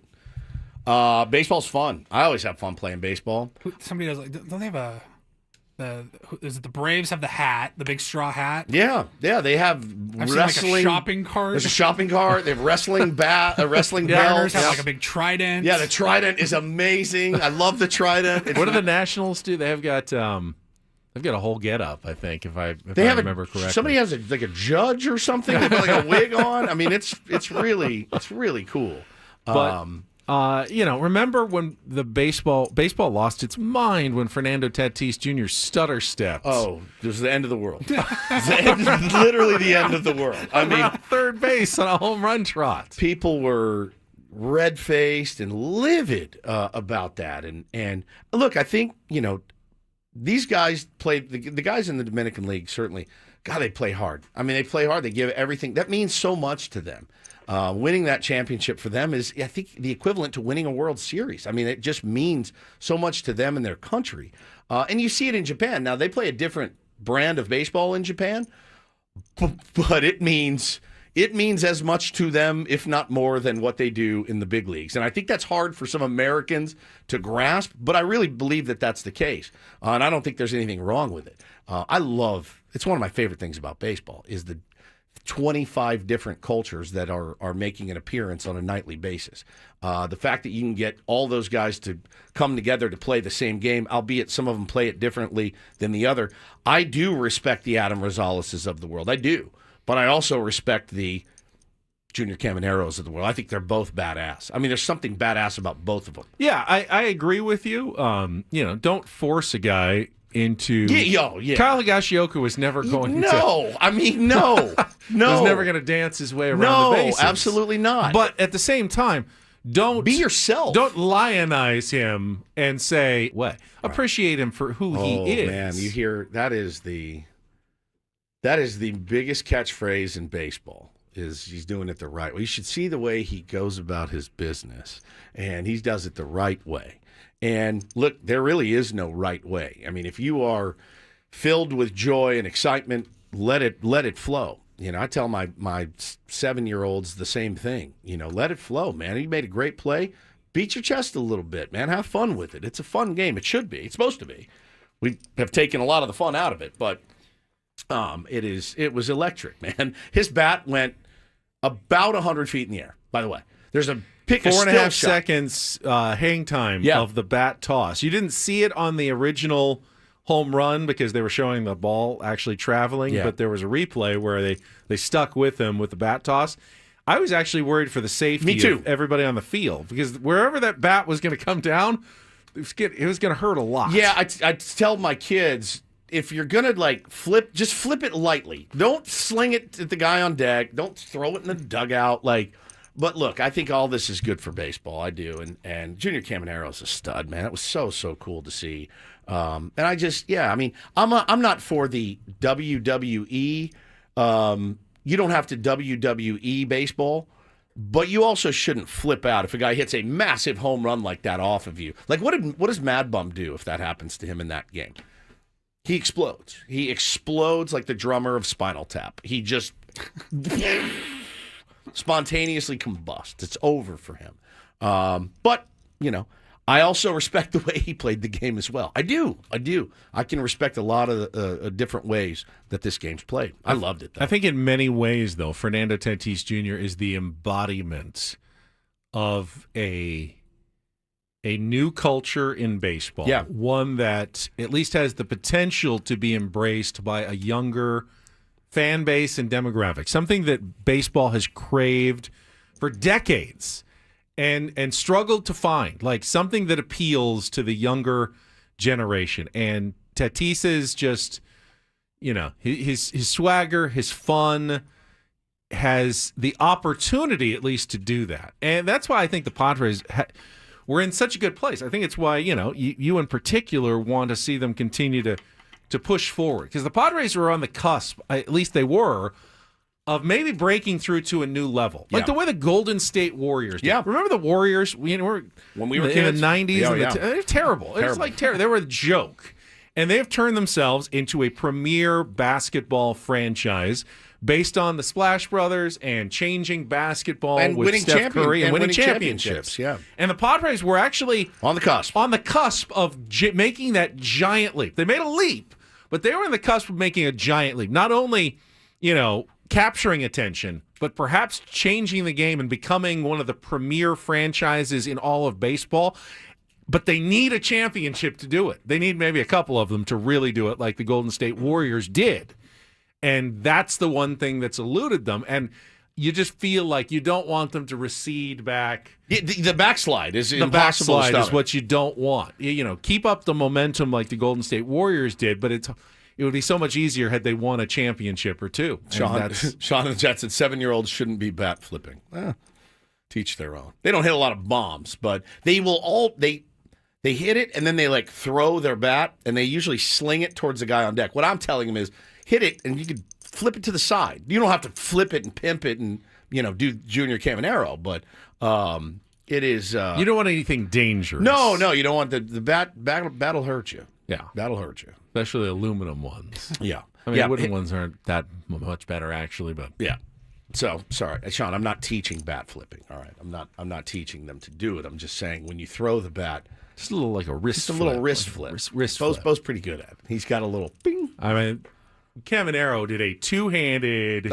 straight up in the air. Absolute heave as high as he could toss the bat in the air. It went up to the second deck. It was huge. At least height-wise. It came back down pretty much where he was standing, so he did a good job in not endangering the general public in Santo Domingo. but it was the highest bat flip I have ever seen. Yeah, it was pretty special moment for him last night. And then again, the play to end the game was just staggering. I mean, it was a staggering play. The second baseman ran out, took his hat off, and threw it at the right fielder, and they just started celebrating. It was really cool. So, yeah, the Caribbean World Series starting January 31st down in Mexicali, Mexico. Runs for about a week. They do a round robin and then a semifinals and final round. And I believe it'll be streaming just like the... Yeah, I think it's on MLB Network, actually. Oh, they actually have it on TV, too? Oh, that's very cool. So, yeah, and it's, for people who are a star for baseball in the offseason, it's a nice little option. All right, we'll come back. We've got half of the show still remaining, including Take on Woods in our 8 o'clock hour and a little Padres prospect talk. Whoa. A little tongue twister for me there. Almost. All coming up with Ben Woods on San Diego's #1 sports station, 97.3 The Fan.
All right, my friends, we are halfway home on a Tuesday. Ben and Woods, 97.3. The Fan, great to be here with you, having some fun this morning, talking a little baseball, getting ourselves worked up into a tizzy.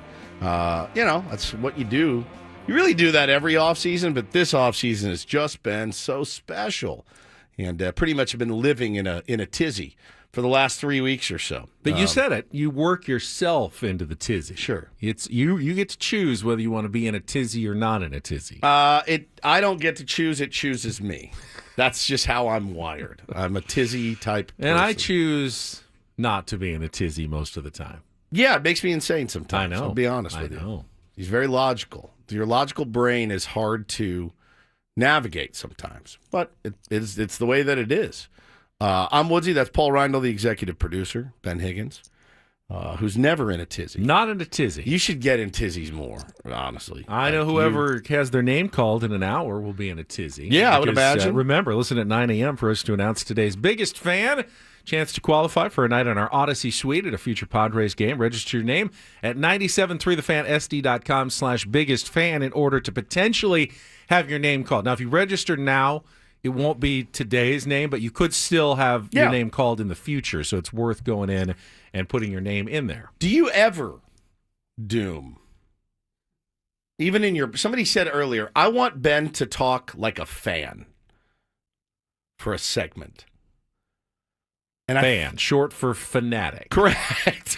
Which implies being somewhat irrational about things. It's hard.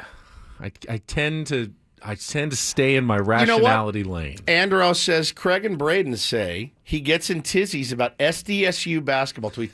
I've been saying this for years. There was a couple of years ago that I would get on Ben almost daily. And I was like, bro, I can't get you to send one Padres tweet in the middle of a game, but you rip off 74 Aztecs tweets, which I don't understand because I feel like you've been a Padres fan longer than you've been an Aztecs fan.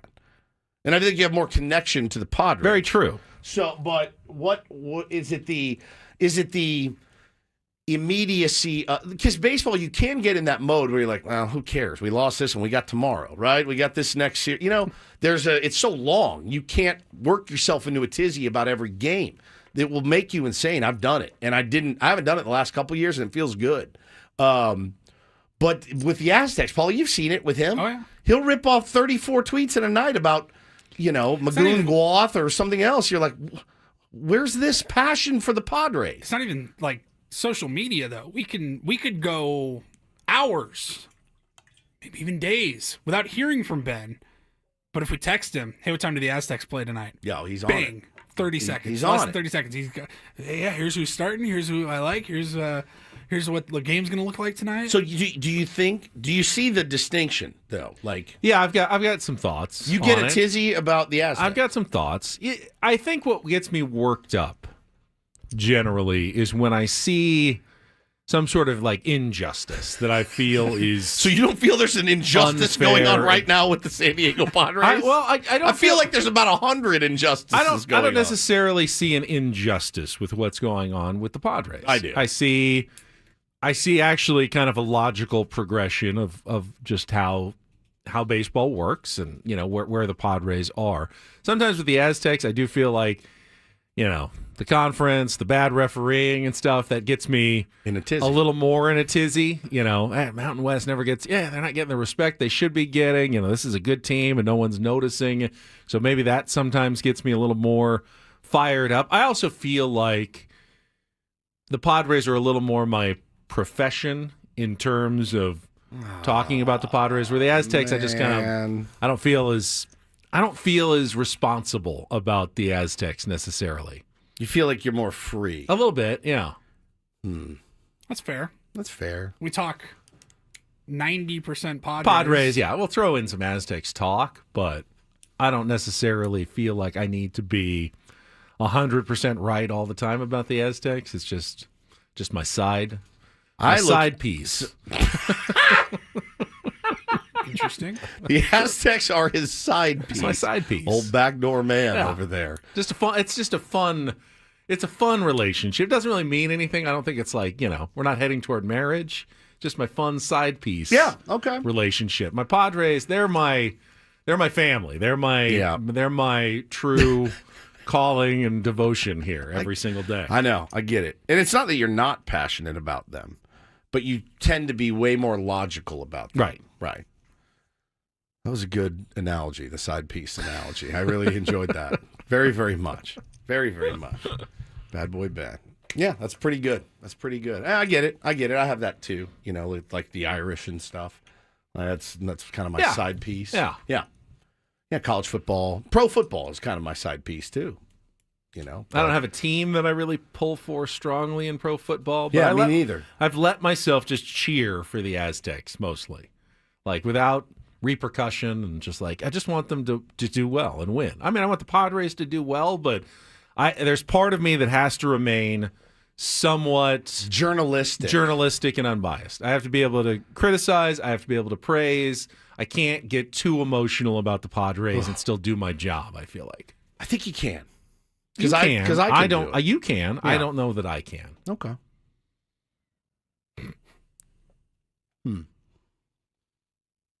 Happy World Leprosy Day. All right, here's a question. Would leprosy be better than this off-season so far? Put up a poll. Leprosy, would you rather have leprosy I don't than really go know, through this? I don't know that much about leprosy other than it just seemed like the scariest thing. When, you know, they put people make them live on an island in a leper colony. And sounds terrible. Like body parts would fall off. Yeah. At least that's. I mean, I assume that they figured that out medically at some point. I would hope so, but I remember being a kid and being. I mean, you got to remember, I grew up in the Baptist church, so I thought I would get leprosy at some point, and I would lose a hand or a finger or something would fall off because of leprosy. What were you doing that would have caused leprosy? I mean, in the church I grew up in, dancing, anything, breathing, cursing. If that was the case, I would have been dead long ago. Footloose. Yeah, literally, Paulie. The church I grew up in was pretty much like Footloose. Really, like it was kind of just like that. And you can see why I am now the way that I am. so hey, some people it takes to. And they can do it the rest of their life. Some people go the other way. I went the other way, clearly. So, yeah, it was Happy Leprosy Day to you. I'm glad we are not afflicted by it anymore. It's also one of our favorite days of the year, not because we enjoy this particular food. In fact, I don't even like blueberry pancakes, but it is National Blueberry Pancake Day. You don't like blueberry pancakes? No, why would you? I don't like blueberry pancakes. I don't. I don't want syrup on my fruit. So. All right, I will say that if I have the option and like on the menu, I can order regular pancakes or blueberry pancakes. I do always get the regular pancakes. Yeah, but if someone made me blueberry pancakes, I'd be more than happy with it. No, I won't eat them. It's not like I'd turn them down. When you guys have a blueberry muffin, do you slather it in syrup? No, but I like blueberry muffins. Me too. Butter is good. Butter's fine. Don't put syrup on it. Just put a lot of butter on your blueberry pancake. I mean, it kind of comes with syrup on it, right? Like you put sometimes syrup on blueberry places pancakes. give you the blueberry syrup, the compote that goes with the blueberry pancakes. Yeah, like if you go to IHOP, or it's blueberry flavor. I like maple syrup. But do you eat blueberry pancakes? Yeah, I love blueberry pancakes. Do you put syrup on it? Yeah. See, I can't do it. Nowadays, there's red velvet pancakes. There's at that point, they're blueberry pancakes. They're not blueberries. You know what I mean? Like they're not. They're just a little. But they have blueberries dried candy blueberry things that they put in them. Yeah, but it's a totally different food than if you go and grab a thing of blueberries out of the fridge. Yeah, just like you can give me a bowl of blueberries, I'll eat them next to my regular pancakes, no problem. But I just don't like the blueberry pie is delicious. Blueberry pie is delicious, but it's blueberry pancake. You put whipped cream on your blueberry pie? I haven't had blueberry pie in a while, but I would. I think I was. No reason do you put whipped cream on your blueberries? Yeah, I would eat blueberries with whipped cream. I eat strawberries with whipped cream. What's your point? It's just I feel like it's the same thing as syrup is not the same. Syrup and whipped cream. No, it's not even close to the same. No. Syrup's syrup. It's an extra sweetness. add-on to the fruit. It is, but it's. I'm not a whipped cream on pancakes guy at all. I'm not either. Yeah. Not either. I'm not either. A little butter, a little syrup. But we were off the topic here. That is National. I'm gonna order big plates of blueberry pancakes with maple syrup. eggs over easy, and 5 sausages. 5. Hell of a breakfast. They had a stressful day. That's fine. Ah, that looks nice. To drink, a tall glass of orange juice and a black cup of coffee. Yeah. After that, I'm going to have a slice of pie. Maybe she should stop thinking about everything she's going to eat and remember the darn watch and the Remember the kangaroo, watch and the side of the bed. The one thing that he didn't care about anything else other than the watch. Is there anything more frustrating when you ask maybe your significant other, just whatever you do, don't forget my drink at the store? Just one thing. Just one thing. And I do it all the time. I always forget. I'm much more likely to forget. I'm pretty bad, but Hannah's really bad at it. But I'm bad at like forgetting the one thing. Like the one thing you asked me to do, I did not do. But that scene in Pulp Fiction. Blueberry pancakes. It kills me every single time that I watch that movie. So happy National Blueberry Pancake Day to you. Any time of the day is a good time for pie. Blueberry pie to go with the pancakes. Yeah, where's my watch? I just wanted my watch. I don't give a rat's ass about what you're going to eat for breakfast. You realize I was just in a pawn shop and their guy came out of a coffin with a gimp mask on and he tried to. That happened after the watch. It's thing. true. It's true. You hear me talking, hillbilly boy? Greatest. It's the greatest. It's the greatest scene ever. And it never gets old to me. God. Ever. Oh, man. Brilliant. Were you confused by that movie the first time you watched it with its non-sequenced time? I was all over the place, man. It took 3 watches before I really, really got into and learned the intricacies of Pulp Fiction. Quentin Tarantino. Man, I'm pretty far from okay. Messed with your mind a little bit in that movie, for sure. Many different ways. I'm pretty sure I watched it again the first because I was I don't know 4 years old when that movie came out. God. So once I was old enough to appreciate it the first time I watched it. Did you watch it when you were 4? No. Oh, okay. No, I'm saying All right. years later. Years later. I'm pretty sure I watched it again like within 24 hours. And for the next 15, 20 times that I watch it, you always pick up something different. It's every time. So well done. It's every time. Maybe you have a family heirloom, like a watch, that you would like to bequeath to your one of your children. It's the birthright, and you have to you have to make that known by filling out a will, and you can do that by going to trustandwill.com. It's actually an easy process. Woods and I both went through it over the holiday break and found out really how simple it is. Just answer a few questions. In about 15, 20 minutes, you got documents ready. They'll send them right to you. Yes. You don't have to go to an attorney's office. You don't have to pay hundreds of dollars an hour. It's affordable, it's simple, and it's so important to take care of your family's the birthright. The birthright's exactly right, man. And establishing a power of attorney, like who makes the decisions. If you can't, a will or trust lets you name someone in your trust to make financial or, really important, medical decisions if you are incapacitated. So, look, it took me 49 years to finally come around to this, but 67% of Americans don't even have an estate plan. Don't be part of that statistic. Plan for the unexpected by going to trustandwill.com and use the code San Diego. Just one word. Spell it out all together, San Diego. And you'll get 10% off plus free shipping of your estate plan documents by, again, visiting trustandwill.com using the code San Diego when you check out. Elisa, thank you. Yes, it was one of my most incredible transitions ever from that conversation to the Trust and Will spot. We need a contestant for Take on Woods. Chance to qualify for Vegas. Had a great game yesterday. Woodsy pulled it out 5-4. If you want to join us for our musical trivia contest, 833-288-0973. And we're back next after traffic here on 97.3 The Fan.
Talk a little Aztecs coming up. They get a game tonight against San Jose State. I got good news. Your passion. I have good news for both of you. What's that? They moved the game time up. Oh, did they? Just 20 minutes. That's fine. That makes a difference. 20 minutes. 8 o'clock, 7:40. Now, will there be a game before it that's going to bleed Probably. into? It'll probably end up But starting still, at 8 They anyway. moved it because of TV. So They I moved wonder it if they're- for TV. It's on FS1, and they wanted it earlier. Does that mean they're anticipating that earlier game to maybe end? I don't know. Technically, sooner? the window starts at 7:30, so even if it's like the other game goes over a little bit, they built that into a 7:40 start, so maybe you'll actually get an on-time start. If it was 8, it was going to be 8:10, 8:15. Oh, yeah. So this is probably better for most people involved. If you have to get up for anything like work or school on a Wednesday morning, I would say the 20 minutes is appreciated for most people. Big time. So keep that in mind if you're going to the Aztecs game tonight or flipping it on television 20 minutes earlier than was written on your schedule for the game tonight against San Jose State. All right, looks like we got a contestant on the line. Let's get to it. It is time to take on Woods.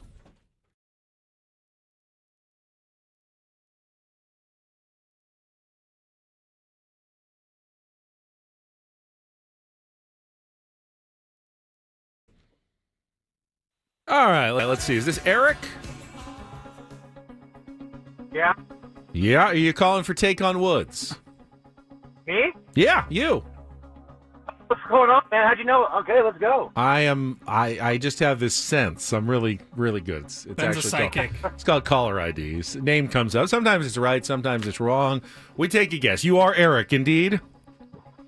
That's me. That's you. All right, then get ready for some Take on Woods. If you can beat or tie Woods in our 5-question musical trivia challenge, you will qualify for our trip to Las Vegas. The grand prize, 2 nights at Planet Hollywood, and tickets to see the Scorpions. They're returning with their 60 Years of the Scorpions Las Vegas residency show, live August 14th through the 24th at PH Live at Planet Hollywood Resort and Casino. Tickets are on sale now at Ticketmaster.com. We'll throw in a $100 gas card as well, but it's not an easy game. You're taking on the champion Woods, and you get to pick our category today. Here are your choices. We have All In, 5 song titles to begin with the word all. We've got It Starts with Rock and Roll, 5 song titles that start with the phrase rock and roll. And our new category, Not Those, These. Those are 5 song titles that all include the word these, and that's an all 2-second song category. So, All In, It Starts with Rock and Roll, or Not Those, These. Eric, what would you like to play? Let's go with All In. All In. All right, we had an All In category a week or 2 ago. We've got another one. 5 song titles that begin with the word all. You'll have 60 seconds to answer as many as you can. If you don't know an answer, say pass. We'll come back to it if there's time left on the clock. First question's the 2-second song. Paulie's queuing it up now. You have to give me both the song title and the artist to score that point. And remember, they all start with the word all. Eric, you ready to play? Let's do it. Paulie, you're good to go? I need 1 second. Paulie needs just 1 second to cue it up. Eric, how's your week going? It's going pretty good. All right. First time in. All right. Good luck. Remember the category, All In. 60 seconds on the clock. Your time begins when Paul plays the music for our 2-second song. Good luck, Eric. Let's take on Woods. Hit it. This ain't no disco. Sheryl Crow. All I want to do is have fun. All I want to do, correct. Have some fun. It's not No Trouble, it's No Treble, in which 2014 debut hit from Meghan Trainor. What was that? Pass. What 2008 single by Kid Rock weaves in elements from Warren Zevon's Werewolves of London, Leonard Skinner's Sweet Home Alabama, and Bob Seger's Night Moves?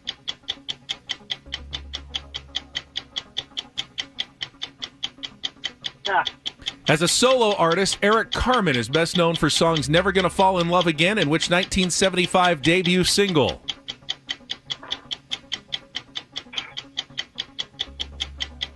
Which 2013 number 1 hit by John Legend is dedicated to his wife, Chrissy Teigen? Oh, my life. Incorrect. Let's see. It's not No Trouble. It's No... well, we kind of ran into a little roadblock after the first song. You got All I Want to Do by Sheryl Crow, but Meghan Trainor is All About That Bass, All Summer Long by Kid Rock, All By Myself by Eric Carmen, and All of Me by John Legend. All right, 1. Hang on the line, Eric. We'll see. Tough category. All right, Woods doesn't get that category. He's got to figure it out on his own. 60 seconds back on the clock. Woods, your time begins when Paul plays the music. Good luck. Let's take on Eric. Hit it. This ain't no disco. Every Day is a Winding Road by Sheryl Crow. That is incorrect. Oh. It's not No Trouble. It's No Treble, in which 2014 debut hit from Meghan Trainor. Pass. Which 2008 single by Kid Rock weaves in elements from Warren Zevon's Werewolves of London, Leonard Skinner's Sweet Home Alabama, and Bob Seger's Night Moves? I know the song. Pass. As a solo artist, Eric Carmen is best known for songs Never Hungry Gonna Fall Eyes. Incorrect. Come Which on! 2013 number one hit by John Legend is dedicated to wife Chrissy Teigen? Oh my God. Your Beautiful Tank. Incorrect. It's not No Trouble. It's No Treble, in which 2014 debut hit from Meghan Trainor. I don't know. Which blank. 2008 single by Kid Holy, Rock no weaves idea. in elements from No Warren's... idea. Really? Well, I know the song. I don't know the name of that stupid turd. This is incredible. Down by the river. That's not. That's can't not believe right. this just happened. This is a shutout. Eric, you've won 1-0. 1-0. The category's all in. All these songs start with the word all, right, which hang on. means it's not Winding Road. It's, by Sheryl Crow. All I It's Wanna Do Is All I Have Some Want to Fun. Do. Yeah. Meghan Trainor is all about that bass. Okay. All Summer Long All by Kid Summer Rock. Long. All By Myself by Eric Carmen. Damn it. And All of Me by John Legend. Wow, that's a rarity if it's ever happened. Shut up. Doesn't he say we were drinking different things, and we smoking were funny smoking things. funny things? You say Things rhymes with things in that song. Yeah, it's just Isn't that the worst. most creative rhyme We in did history? some crazy things. And we did some crazy things. I saw you wear some things. Stupid. All right, well, You went from a perfect 5 for 5, The last two, five, the last 4 two win, games, yeah, by the way. to a 1-0 shot. Eric, stay on the line. First time player, first time winner. Hey, that you was- are in the drawing for Las Vegas. Congratulations, man. That was unexpected. Yeah. Oh well. All right, it was a tougher category, but once you missed the first one, you I just don't even spun know out. that it would have helped me. Maybe it maybe would have helped. Oh, it was a tough one today. All right, well, I like to mix up the difficulty level from time to time. Yeah, I All got right, bodied. We'll Sorry take a about time that. out. All right, we know it's always been the case that the Padres are going to need some of their top prospects to augment the big-time players on their roster. How is that going with Ethan Salas and Leodalis DeVries? We got some new top 100 lists out, including Keith Laws. Get to some of that coming up next with Ben Woods on 97.3 The Fan. All right, my friends, it is Woodsy. Do not go through another year with all the high-interest debt that you have accrued. Let Loan Pronto wipe it all out now. Loan Pronto's rapid equity loan makes it really easy to pay off all your credit cards or tackle that 2025 home improvement project that you've been thinking about. Get cash in your pocket fast. No appraisals, no paperwork, no waiting. Loan Pronto's AI-driven technology gets you approved and funded in as little as a day. They got low fixed rates, lightning fast transfers. Do it as well. Consolidate debt, improve your home, take control of your finances. Feels good, man, to get rid of that credit card debt. Imagine being credit card debt-free by this time next week. So don't wait. Call Loan Pronto now, 619-207-4336, or go to loanpronto.com. Get your free rate quote now with no hard credit pull at 619-207-4336, or go to loanpronto.com. Get the process started. Equal housing lender, NMLS 1661781, subject to lender approval, NMLSconsumeraccess.org.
So hopefully he doesn't mind if I share what was going on during the break. But Woodsy just ducked out of the studio after his loss. Did you get Eric's information? He's still on the line. I still need to grab get him. Get that from Eric. So, Woods is back. There he is. So during the break, Woods' phone rang, and I'm assuming it was a number you didn't recognize. Correct. And you popped it, as sometimes you tend to do, onto speakerphone. Yes. And I was picturing what I have heard you do on numerous occasions. When you get some sort of a telemarketer or scammer, you turn it back on them. You play along, and you waste their time so that they don't waste other people's time by calling them. Correct. Something you just, I think, do to amuse yourself from time to time.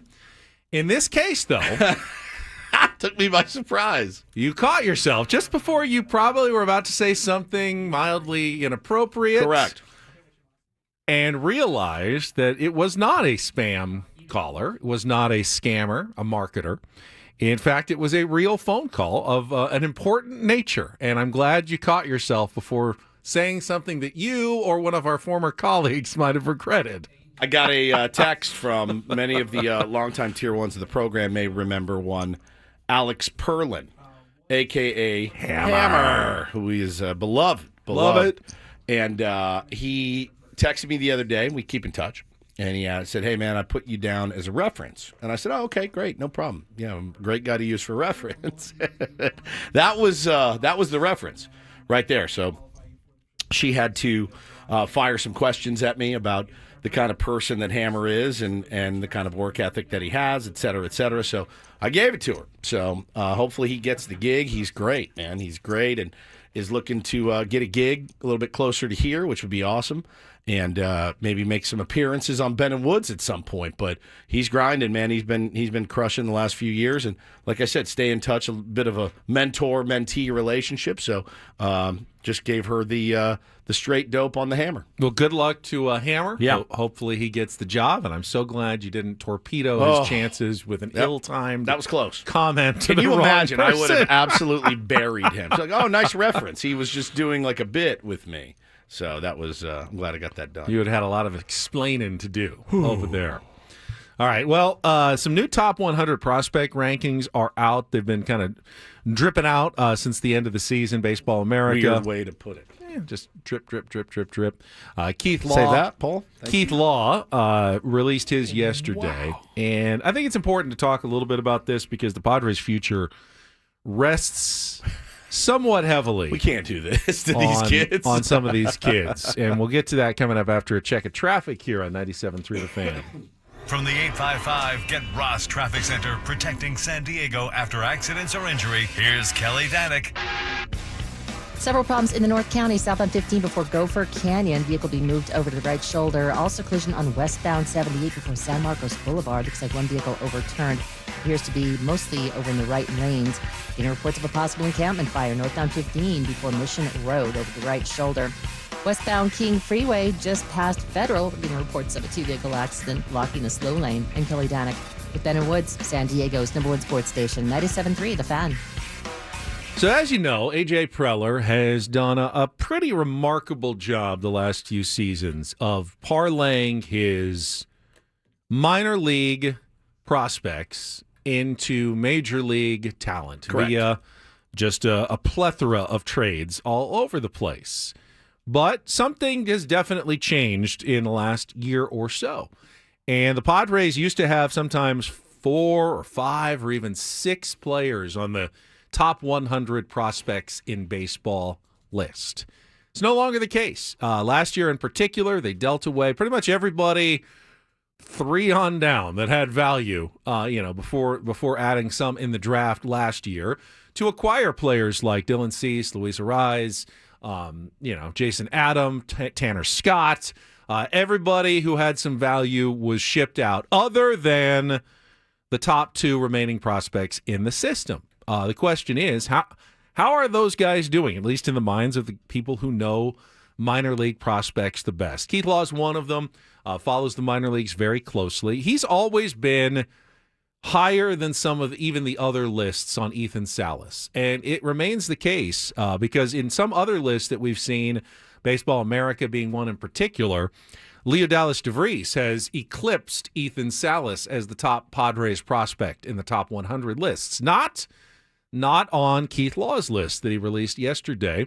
He has Ethan Salas. He had him at number 3 last year out of the top 100. So maybe somewhat concerning that he's all the way down to number 17 in his 2025 list that he just released. And that's obviously mostly because didn't have a great season offensively last year at low single A. Now, was he incredibly young? He was one of 2 18-year-olds to start at that level in the entire league. Is it to be expected that there's going to be some difficulties adjusting offensively? Of course. Does his defense still project as pretty much top flight, major league caliber behind the plate? It does. It does. There's still a major upside. That's why he's still a top 20 prospect in all of baseball. But, there are a lot of top 20 prospects in baseball that don't pan out. Oh, yeah. Either, Woods. Oh, yeah. And there's a lot riding on this kid. The Padres have invested heavily in him and have held on to him when other teams probably would have offered quite a bit to, wrench him away from the Padres system. AJ Preller has been unwilling to do some of that. Makes you know how much AJ thinks of this young kid, the fact that he's kept him when so many teams have asked about him over the last couple of years. Yeah, it's a big year for Ethan Salas, I think. I mean, it's weird to say that about a 19-year-old, but I think it is a big year for him. The last line of Keith Law's write-up says, however, at the very least, there's a lot more skepticism about his probability to become a star among other scouts and execs than there was a year ago. And I think that's probably a pretty standard line for a lot of these guys, right? If they found themselves in the top 20 last year, I'd like to know how many in the top 20 are still in the top 20 from last year, but I don't know. I don't know the answer to that question. And you really never know with a prospect, but at the very least, Ben, he can be an elite defensive catcher. And, obviously you want the whole package, right? You want the guy that can hit, that can throw guys out, that can frame, that can block, that can call a game, all of those things. It's a lot on the plate of a 19-year-old. I think this is a really big kind of pivotal year for Ethan Salas. Yeah, I mean, he won't even be 19 until June. That's how young he still is. He's still an 18-year-old. That's why the Padres don't really have him figured into the plans on the major league level. As desperate as they are for catching, if they thought that Ethan Salas was ready, he'd be. I would imagine that he'd be seriously considered. He'll be at spring training. I mean, he's gotten the invite to Major League Camp last year, and he even got an at-bat 2 years ago. I would imagine, they'll give him a look, but I don't think that they're ready to push him to the Major League level yet. My prediction, this is, as you said, a pivotal year.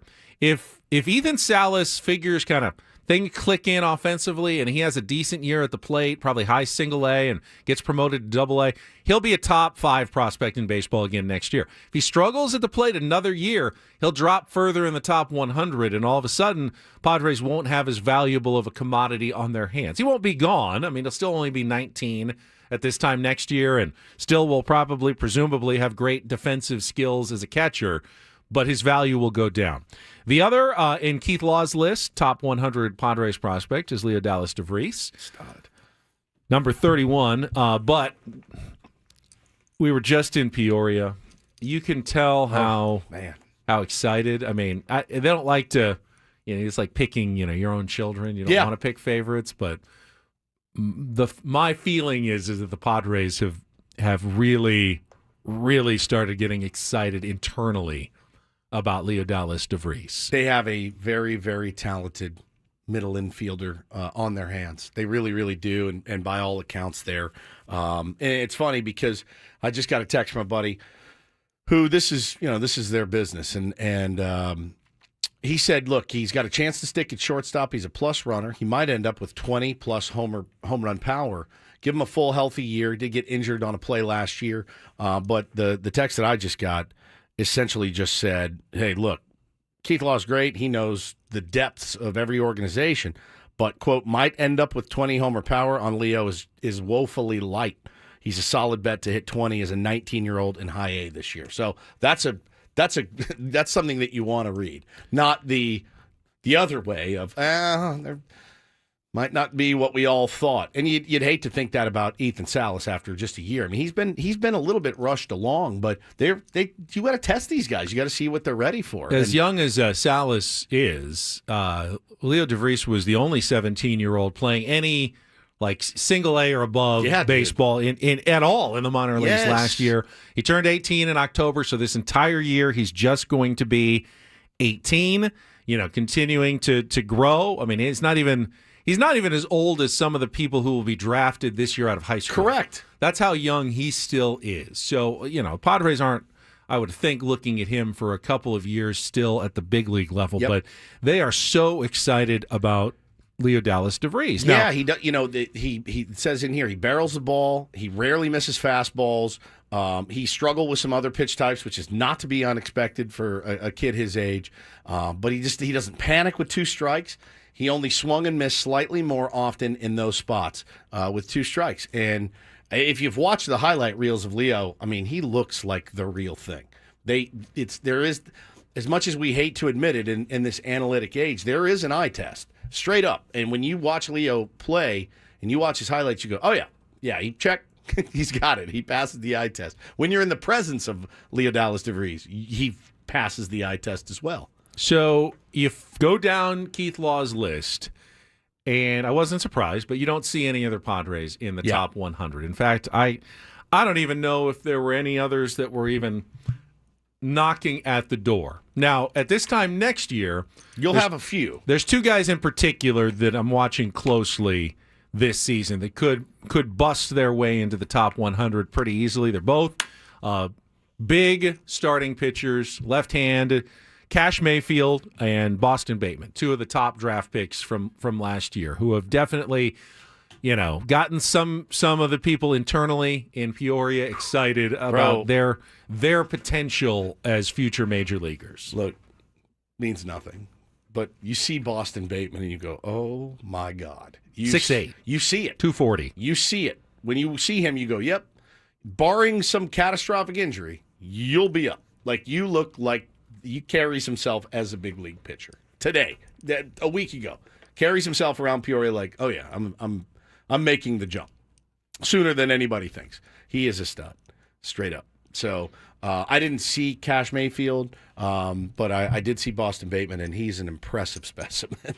So neither pitched at all in the minors last year. After being drafted, bring him along slowly. The health, making sure everybody's healthy. This is not uncommon for high school draft. They just did their, high school seasons, and they weren't going to be pressed all fall into throwing tons of pitches. So this will truly be their first minor league opportunities this season, which means both guys are likely, about 2 to 3 years away at least, even if they progress fairly rapidly through the minor league system. But those are the 2 guys in my mind that have the best chance of cracking the top 100 next year. I know, Padres internally are excited about Humberto Cruz as well. He was one of the international signings. He's listed in the top 5 of Padres prospect rankings on some sites as well. He's an 18-year-old, though.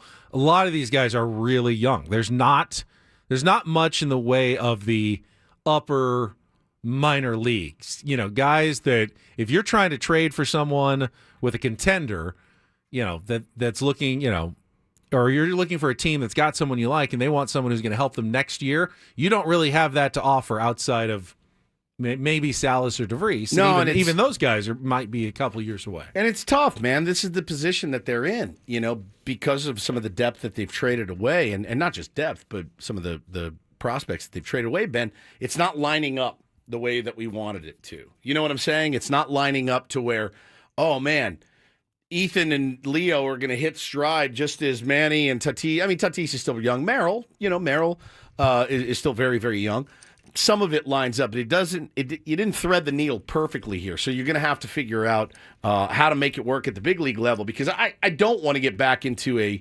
KG just said in the chat, I'm excited if we get into prospect development again. Okay, I'm with it, and I realize that you need it, but you also need a big league club that's going to compete, especially how close they are. Yeah, but I think there's a future world in which Fernando Tatis Jr. and Jackson Merrill are in their primes. Yes. that Leo Dallas DeVries and Ethan Salas are coming into their own, but are still young, controllable, affordable.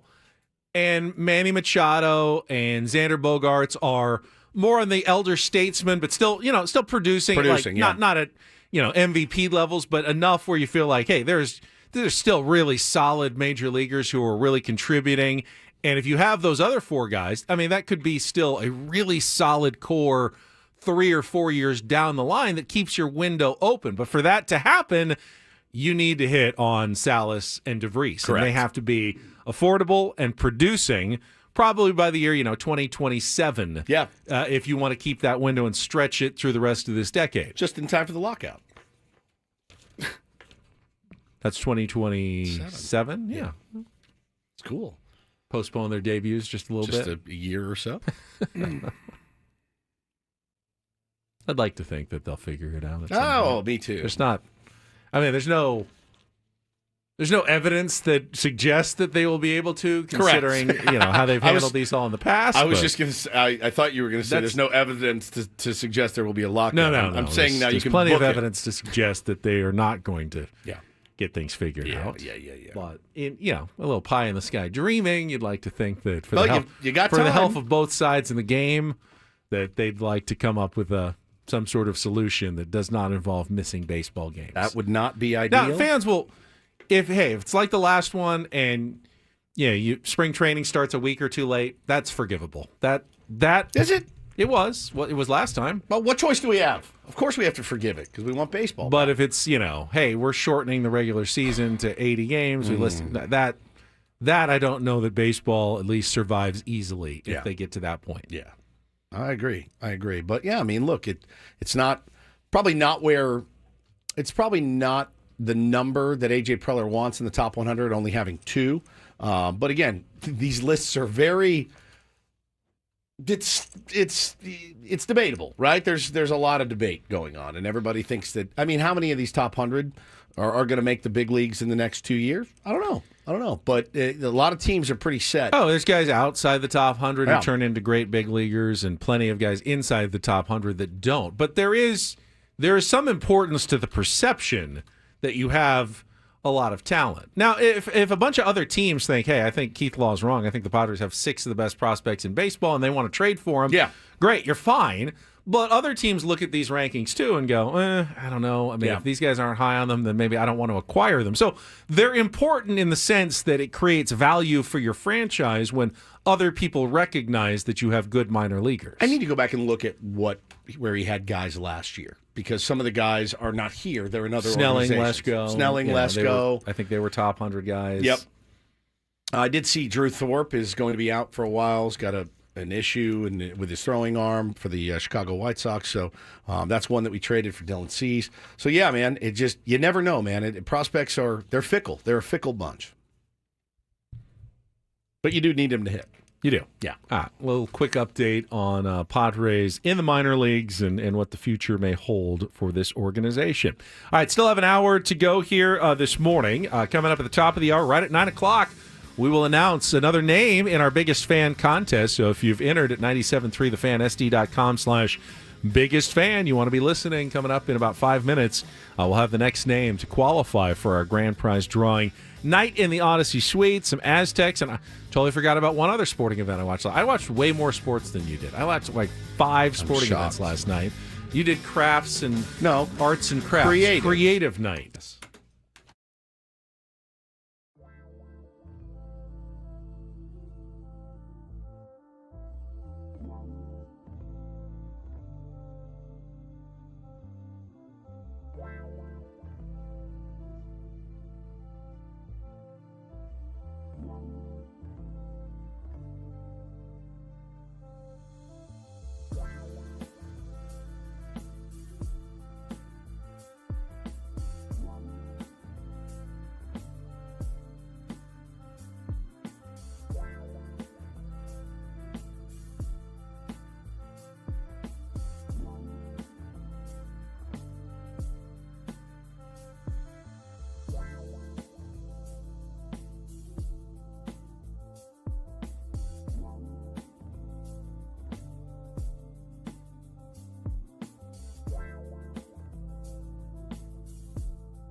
Final hour of Ben and Woods, and as we're going to do Still it, an hour, huh? Good God. 1 hour. Well, technically like Full 50, hour. 55 minutes or so. Jeez. Annie Nelson coming up at 10 o'clock, but as we're going to do at 9 o'clock for the next couple of weeks, it is time to announce another name in today's biggest fan contest. Today's biggest fan is Wyatt Driscoll from El Cajon. Wyatt, give us a call back in the next 10 minutes at 833-288-0973, and you will qualify for our grand prize, 20 tickets for you and your friends for a night in our Odyssey Suite at a Padres game later this season. Wyatt Driscoll, remember, register your name at 973thefansd.com/biggest fan so you can hear me say your name like I just said Wyatt's name. Good luck, Wyatt. Good luck, Wyatt. And if you know Wyatt, let him know. Reach out to him. Let him know. Or if your name is in the hopper and you don't want the competition, don't let him know. Yes, It's true. totally up to you. That's It's true. one way or But the other. you could be one of the 20 people he It's selects. probably a better strategy. You get 5 guys together. We'll all listen. You know, If you win and you got reminded by someone to call, I would think they'd have to be high on the list of potential invites. Imagine not getting. I told you to I'm call just the one who fan. told You to didn't call. invite me. You didn't even invite me. I had 20 invites. I didn't get one of them. Funny thing is, I can't imagine rounding up 19 people to bring with me. I don't have 19. Yeah, I'd people. have trouble. I I'd have would trouble too. getting to 19 as well. I would too. Would you want to invite some people? Paul, Yeah, you want to invite some everyone bring people? 5. figure it out. It's terrible, man. Terrible. But hey, look, it's Cadillac problems. That's a good problem to have. All right, so you watched No Sports. Paulie watched comedy special. Yeah, I watched Lakers, Duke, Clippers, lead 'em, the Dominican Winter League final, and I watched TGL Week 4 of it was Tiger Woods. I watched a little at dinner. Jupiter Links golf against Boston Common, which was Rory McIlroy's 3-person squad, and for the first time, it's actually a good, entertaining match. This was the first time I missed it. You know, being able to sit down and watch really any of it. I saw some on the TV. The first at 3 dinner. weeks were like terrible blowouts. Not close, not a lot of drama. This time, it was actually a pretty decent match between the two sides. It was back and forth. It was close. Tom Kim was kind of the big star on Tiger's team, was making some of the big shots. Tiger, though, had to make a putt on they had thrown the hammer, which is what doubles the hole, and Yep. Tiger had to make the putt, and it just barely snuck in. They would have been down 1. Instead, Tiger's team won. Tiger's team. So it ended up going to a sudden death, like a tiebreaker. They do a chip off, like a closest to the pin, best of 3 chip off, and Tiger's team ended up winning the chip off and taking their first victory. But it also featured the first ever shot clock violation. And wouldn't you know, the person who got the shot clock violation, Tiger Woods, was Tiger Woods. Wow. Yeah, he was lining up a putt to tie the hole, about a 12-footer. To tie one of the holes, and he's sitting, and it's like 10, and he's like looking at it, and he's lining it up, and he gets over, and it's 6, and he's just kind of standing there, 5, 4, 3, 2, 1, and before he takes his putter back, his and Tiger actually loses the hole because he didn't get the shot off in time. And this is something that was actually discussed a lot this weekend at Torrey Pines. Pace of play on the PGA Tour. It's absurd. The round was 5 hours and 49 like minutes or something. 5.5 to 6 hours long. That's for that's unacceptable. It's not good entertainment.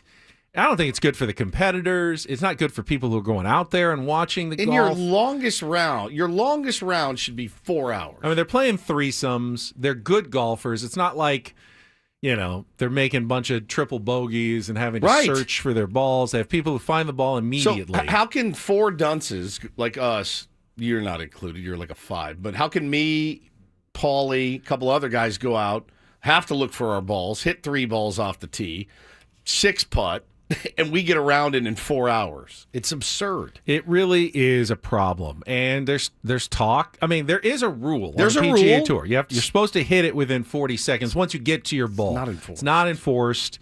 They enforce everything else in golf. Literally. Right. Everything. Oh, your wedge grazed the sand. We're going to bang you for 2 shots. But the one thing that everybody wants to be enforced, they don't enforce. Now, I was watching early in the final round, and it wasn't all on the final group taking forever. Like, they were standing on the third tee for a good 10, 15 minutes That's while insane. like Joel Damon was down in the canyon trying to hit his shot. And I get sometimes there's shots that require a little extra time. He had to climb down there. His caddy wouldn't even go down there with him and figure out how to actually play a shot from like the ice plant down in the canyon. Okay, you're going to have those things that slow down a golf round, but there's really no reason. And I understand that you've got different factors. You got to figure out your lie, the wind, your club and everything. And you make one mistake and all of a sudden it could cost you hundreds of thousands of dollars. You picked the wrong club, a 7 instead of a 6, and now you're in the hazard instead of on the green.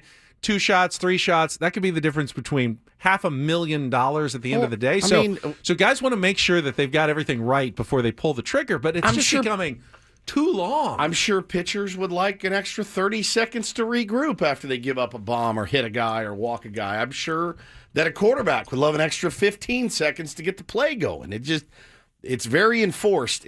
How about a basketball player searching for the right shot? Like, it's enforced in every other sport. There's no reason it shouldn't be enforced in golf. You want to talk about the sport that has the biggest pace of play problem, it's golf.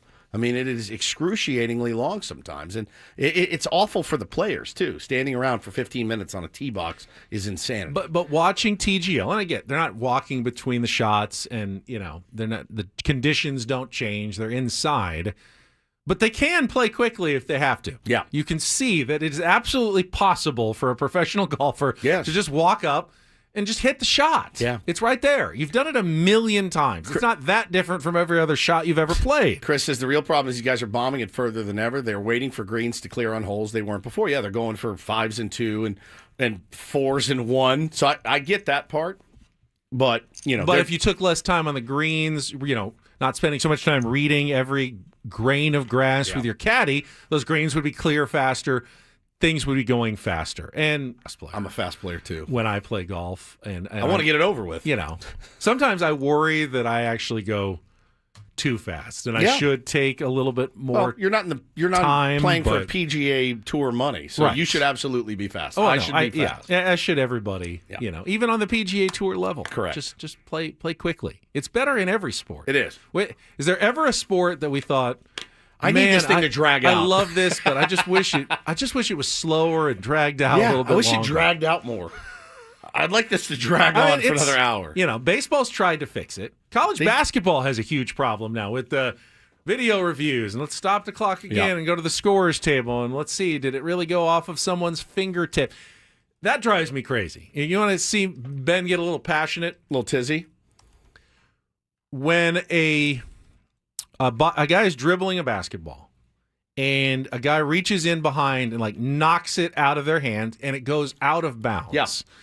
Who was it off of? In the history of basketball, it's always been off the guy who knocked it out of bounds. But now, in the last 2 minutes of these games, the referees have to go to the scorer's table, because what if the guy knocked it out of his hands, but then it rolled off his pinky on the way out of bounds, and technically it last went out off of the guy who was dribbling, but the spirit of the rule, to me, is the guy who knocked it out of bounds is the one. I mean, that's who it went off of. Just keep it with the offensive team's ball. We don't need to stop the game for 9 minutes to determine, did it actually roll off his index finger after it was tipped out of bounds from the guy who knocked it out. Now, it's a fine line, though, because, you want accuracy. I want accuracy, especially in baseball. That's the sport I care most about. I want accuracy, but I also want the game to be 2 hours and 20 minutes, right? Max, 2:30.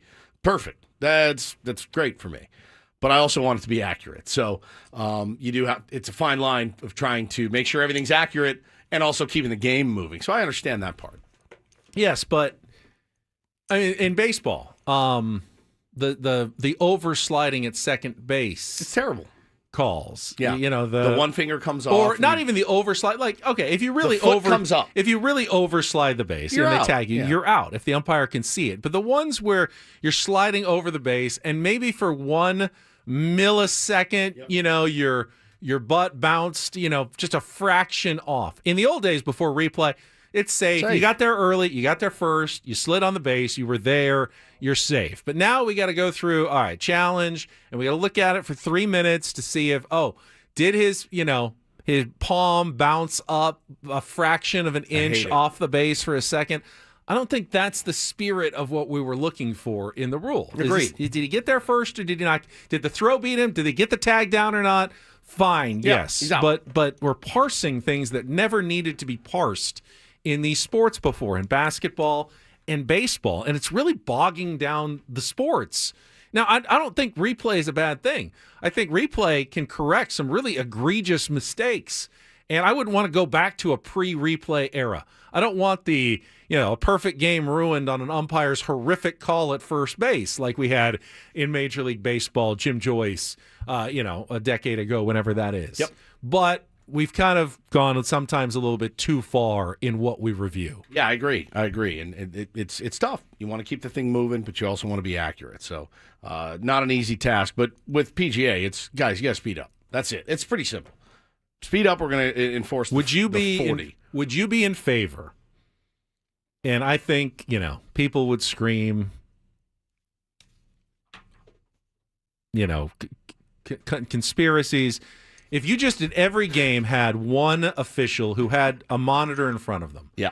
And if they saw something that they thought needed to be corrected, they would immediately just say, yell it out. Here it is, we're doing it. Eye in the sky. There's no challenges. There's nothing. There's an eye in the sky who's just watching for things that they think, oh, that was a mistake. Umpires make mistakes.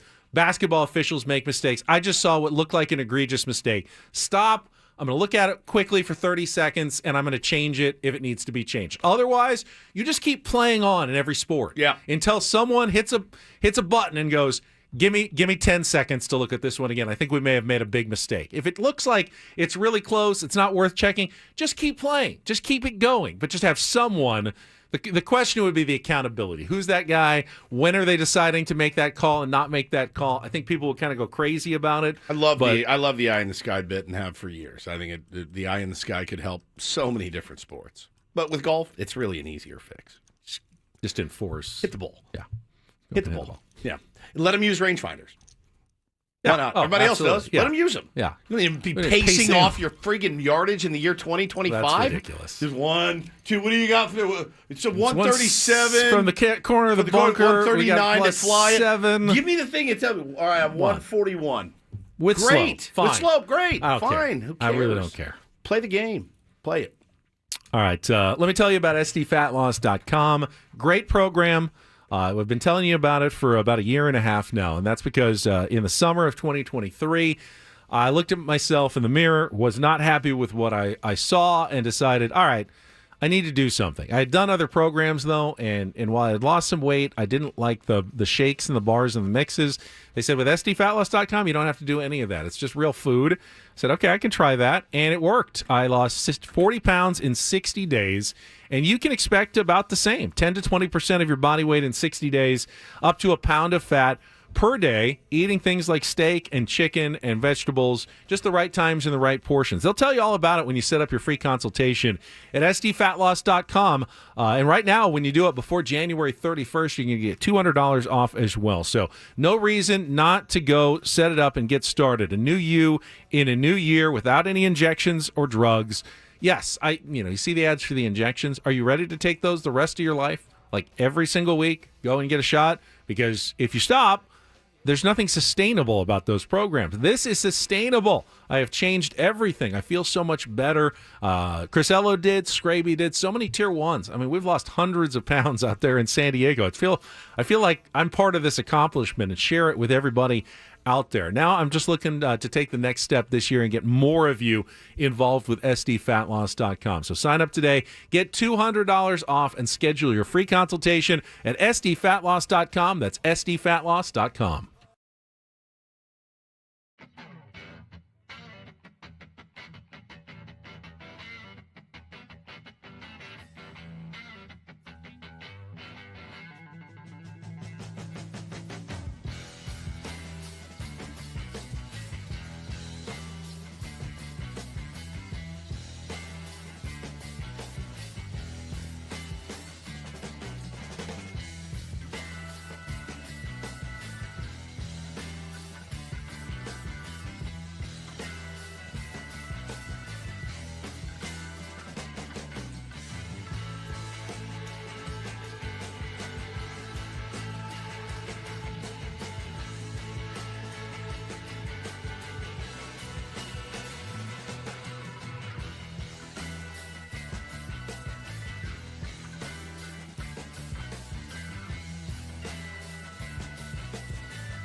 As I mentioned, a little earlier start than we thought for the Aztecs tonight against San Jose State at Viejas Arena. Originally scheduled for 8 o'clock. Now I believe 7:40 is when the game is scheduled to tip off. FS1 on television. San Diego State is favored by 15 is what 15. San Jose State is not that bad. They just beat New Mexico. Now, that was at San Jose State, but they just beat. It's the only loss New Mexico has suffered in conference play. So you can't just assume that this is an easy win. And Aztecs beat Air Force by 19? Air Force beat by 1. They beat Nevada by 19. Yeah. Now, Nevada's a better team, and they won on the road by 19.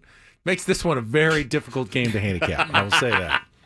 Staying away. How about that? The Spartans have won 3 of their last 4.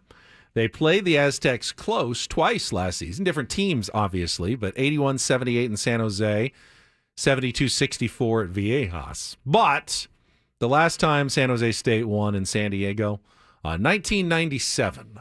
So the Aztecs, I think, have won 13 straight or something like that against San Jose State. I mean, they should win this game. It would be fairly disastrous if they didn't win this game. San Jose State's the cover is in question. 171, but the cover of 15, I just have no idea. 15-point win is fine. So is a 14. So is a 16. Just don't really have any clue as to how this one will play out. Hopefully, it's not one where you're stressing in the last 5 minutes, though. That would be my wish for tonight's game. They're just a hard team to handicap, the San Diego State Aztecs. They are. They're a hard team to look at and say, oh yeah, no problem. I mean, you don't know really what team is going to show up. You know, you have an inkling they're probably going to start slowly and finish strong like they did in the last game. So I don't know, man. I'd probably stay away from that one if you're a gambling person. That's fair advice. Yeah. Now, I would love to see Magoon Guath build on what he did last 100%. Week. Was named the breakout game Mountain West Freshman of the Week yesterday. After I think he had 20 double-double, 15-13 double-double, and he averaged 24 points and 20 rebounds in 2 games last week. 2 wins on the road. He received the honor. The Aztecs have also had Taj DeGorville get it twice and Farrell Compton get it twice. So, I mean, you look at the future of San Diego State. If they can keep those guys together for a year or two, right, bodes very well for the Aztecs having that much talent on the freshman level that's already contributing, to the team this season. But I think for Guath, he just needs to keep building on the momentum. DeGorville's played pretty well. Compton has not been playing as well lately. I feel like for whatever reason, and Mark Ziegler wrote about it. These are the dog days of the college basketball season. They have the dog days of baseball are like August, when you've been, traveling for months and it's just like wearing down, but the finish line isn't exactly ahead. This is when it is for college basketball. You hit the conference season, you got 2 games a week, a lot of travel, school gets back, so you got to start going back to classes, practices, buses, planes, altitude. But March Madness is still a month and a half away. So this is kind of that time, and you saw the Aztecs go through it like last week. Yeah, they had a bad week. Now, did they get over it, and have they pushed through against Nevada and have turned a corner?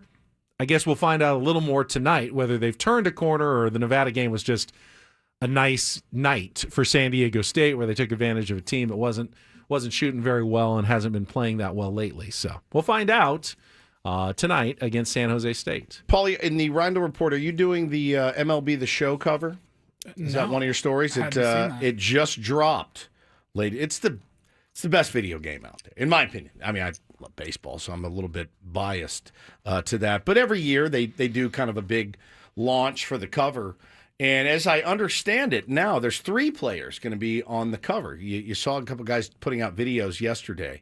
Ellie De La Cruz, Gunnar Henderson from the Orioles, and Paul Skeens is going to be one of the cover athletes of MLB. I love Paul Skeens. MLB The Show 25. They're going younger. Yeah. But didn't invite Jackson Merrill. No Dodgers either, which I find is very, very weird. I mean, you could have just slapped Shohei on there and called it a day, but... Has he been on the cover? I don't know.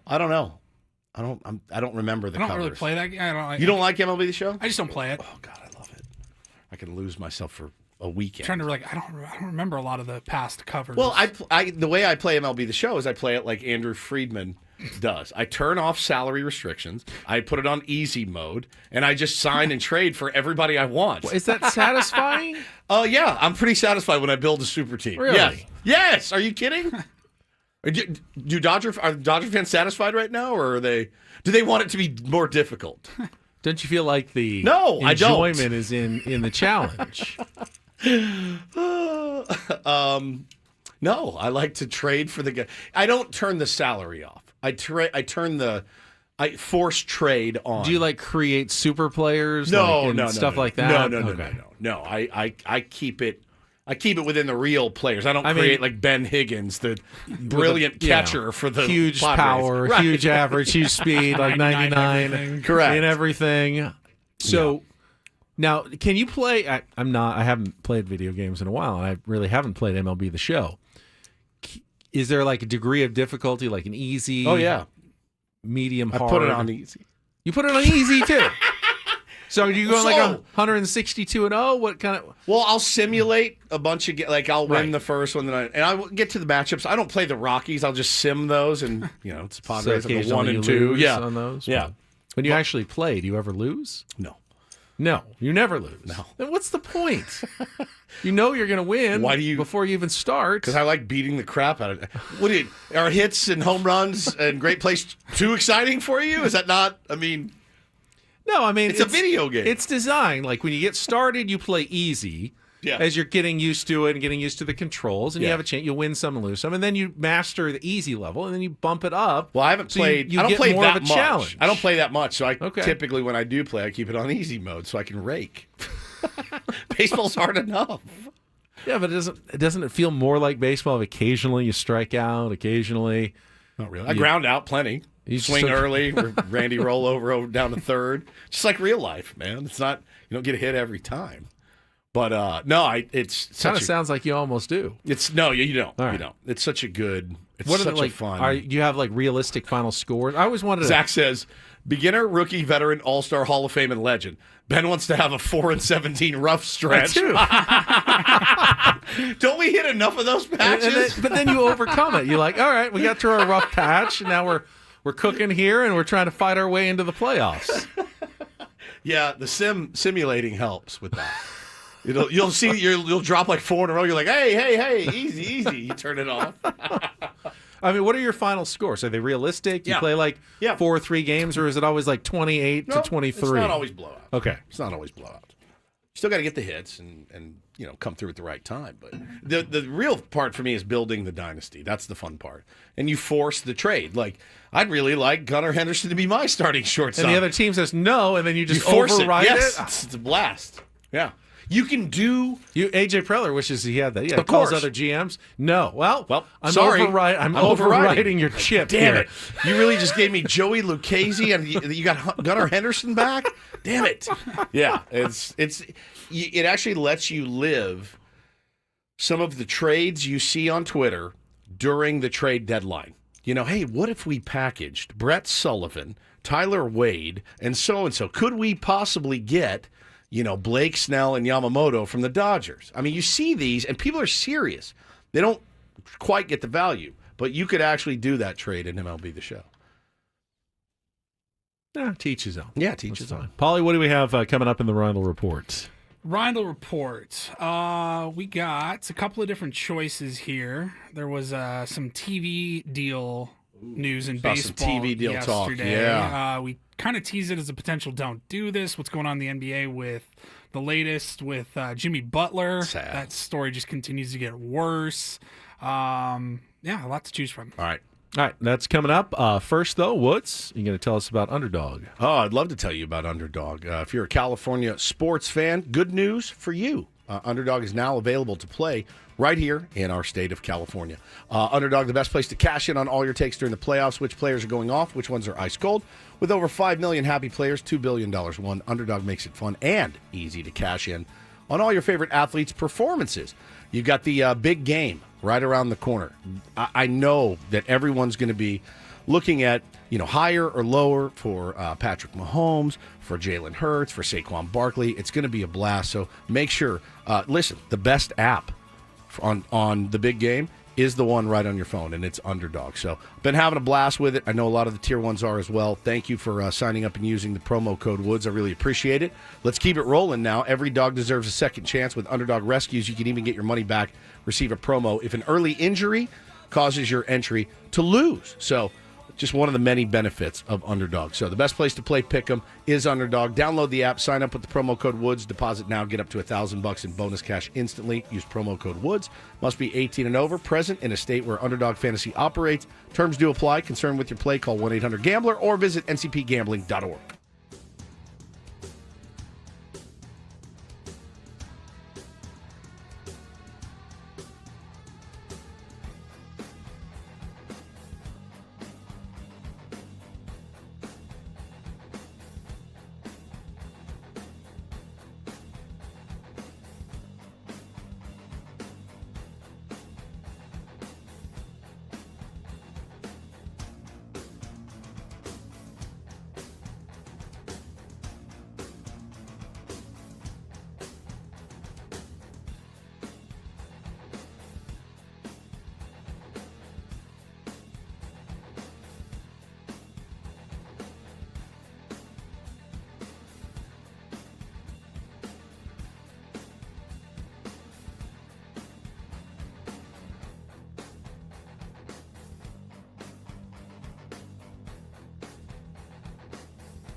All right, final segment of Ben and Woods on a Tuesday morning. Annie and Elston coming up at the top of the hour. Gwen and Chris this afternoon at 2 o'clock. A quick reminder, you can download the Odyssey app and listen to 97.3 The Fan on the app for your chance to win the ultimate trip in the Slam Dunk in Vegas contest. All you have to do, download the Odyssey app, log in, and listen to this station for at least 1 hour to earn your daily entry into this national contest. The grand prize is travel and accommodations for a winner and 3 guests to Las Vegas, plus $5,000 each.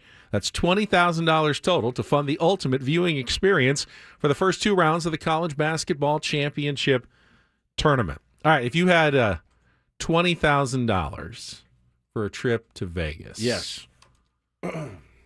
would it all go toward gambling? What would you? No, I don't You'd even spread it around a little bit. I get nervous gambling in Vegas. I do. I can't sit at a blackjack table for very long. I have debilitating ADHD, and so to even sit there for 15 minutes is rough sometimes. Right. I'm not good at playing craps. I don't play baccarat. I like roulette a little bit, but it's kind of like might as well just light your money on fire. 20,000 Vegas. I mean, I would keep $5,000 would be the most I think I could stand to lose. Yeah. I'd eat really yeah, they have well. good restaurants. Yeah, obviously. I go to a concert. I'm going to 2 concerts in March in Spa Vegas. Day. Ooh, Spa Day. Spa Day would Spa be Day, elite. really nice restaurants, a baller room. You would spend if you had $5,000 in penny slots, you could stay there for 72 hours straight and not leave. You just sit there pressing the button. Paulie's like, I would turn my $5,000 into $75,000 playing penny slots. The dude always wins. Play $5 spins. $5 spins, yeah, 100%. That kind of money. I don't know. Like, even if I had money, I still don't think I could stomach. I think about it like when The Ben likes to time. go play in like poker tournaments. Yes. Oh, he loves And I'm the like, at poker least in tournament. Vegas, like if you really want to play in like one of those big poker tournaments, you got to bring a lot of scratch to start. And I'm like, how long are we talking here? Because I feel like those go on for hours. They can. Hours. Well, I feel like you know what you're getting in for. If the entry fee is $100 or $150, you know, all right, that's the most I can lose. That's and fair. It's not a and then I no-limits. can get a lot of play out of it. Now, if I really want to win, do I want to sit there for 5.5 hours? Absolutely not. Not necessarily. But then again, when you get deep into one, and I did last time I was in Vegas, it actually gets pretty exciting at that point because then Yeah. you're thinking, oh, wait, I might actually take down a big prize here. You start focusing in. So I do enjoy the poker tournaments. I feel like the amount of gambling one would have to do to go through that much money. I don't know. I know it goes quicker than that. But yeah, I don't have it in me really to spend $20,000 gambling. So no, I would not spend $20,000 gambling. No chance. All right, let's check traffic one more time, and then we'll get to some headlines with Paulie in our Rindle Report.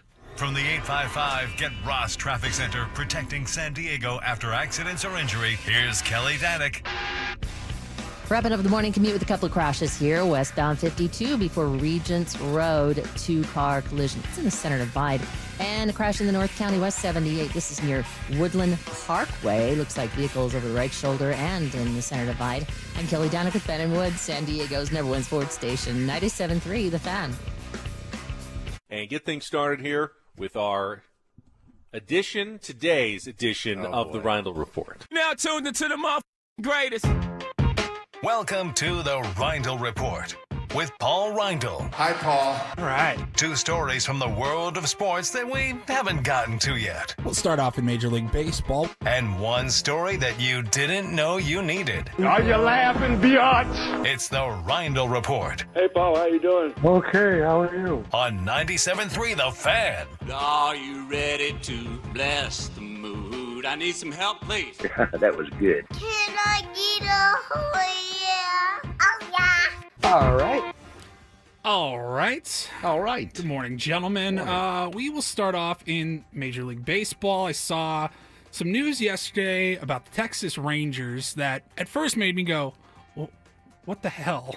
And then now I'm not quite sure what to make out of all of it. Maybe it's a little bit ado about nothing. Much ado about nothing. So the Rangers have announced yesterday their new network to produce all of their game broadcasts. They had their deal with Bally Sports run out at the end of last season, and here we are, 3 months later, and they've got their own network, the Rangers Sports Network. They have partnered with a new company that's going to produce and distribute all their games.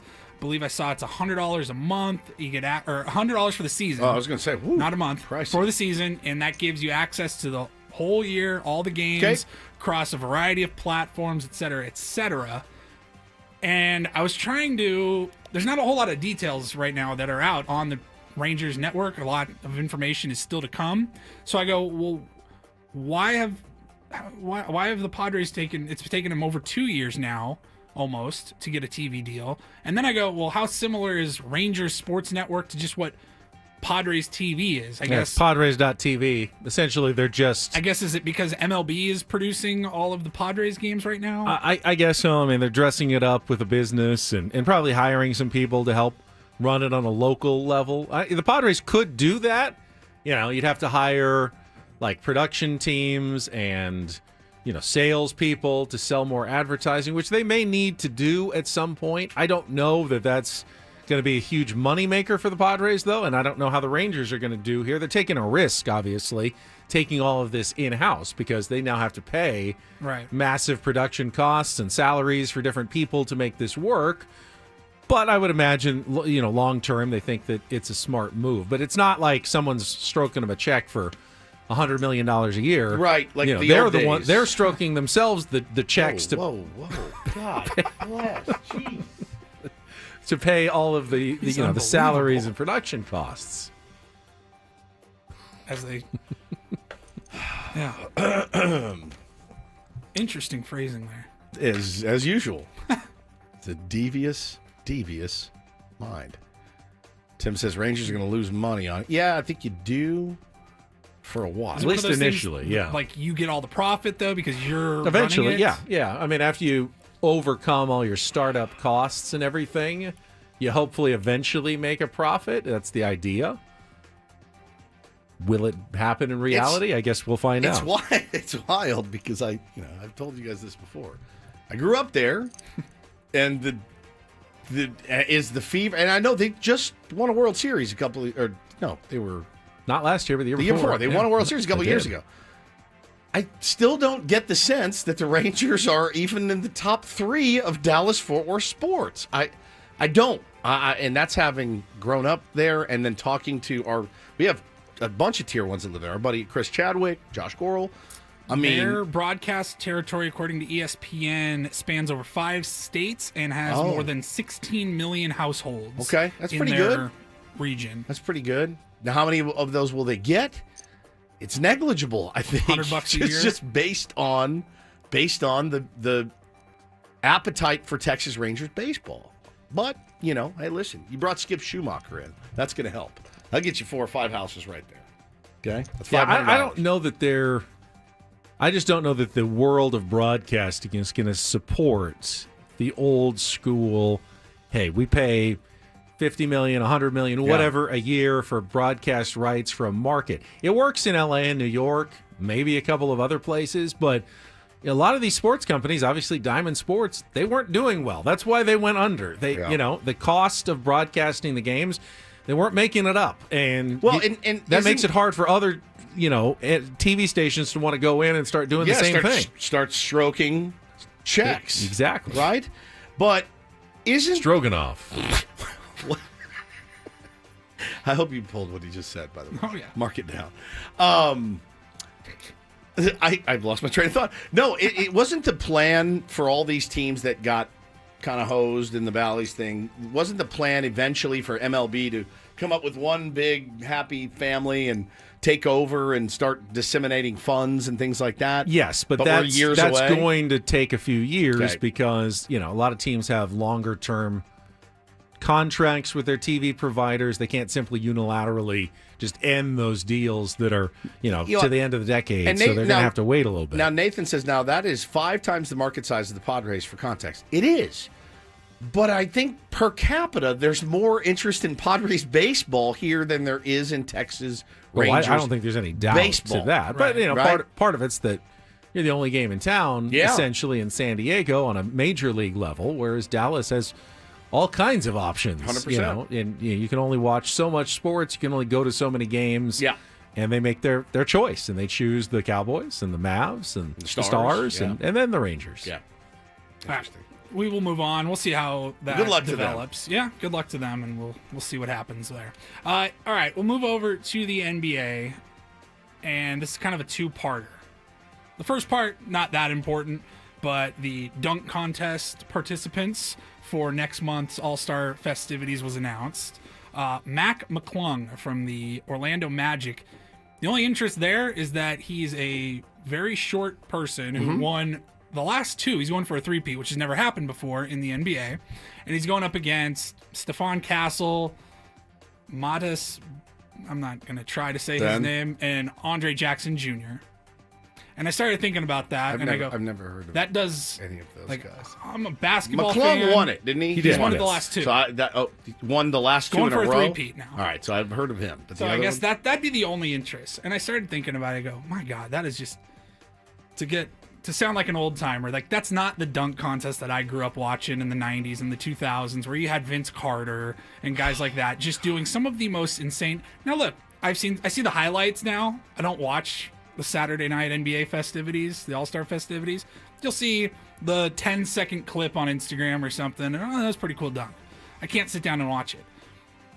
And then after I saw that announcement yesterday, a couple hours later, as I'm scrolling Instagram, I saw some throwback reel to the 1992 NBA All-Star festivities. Do you guys remember this at all? They had a celebrity dunk contest, and I started thinking, it's been, 20, almost 30, or 33 years? Yeah.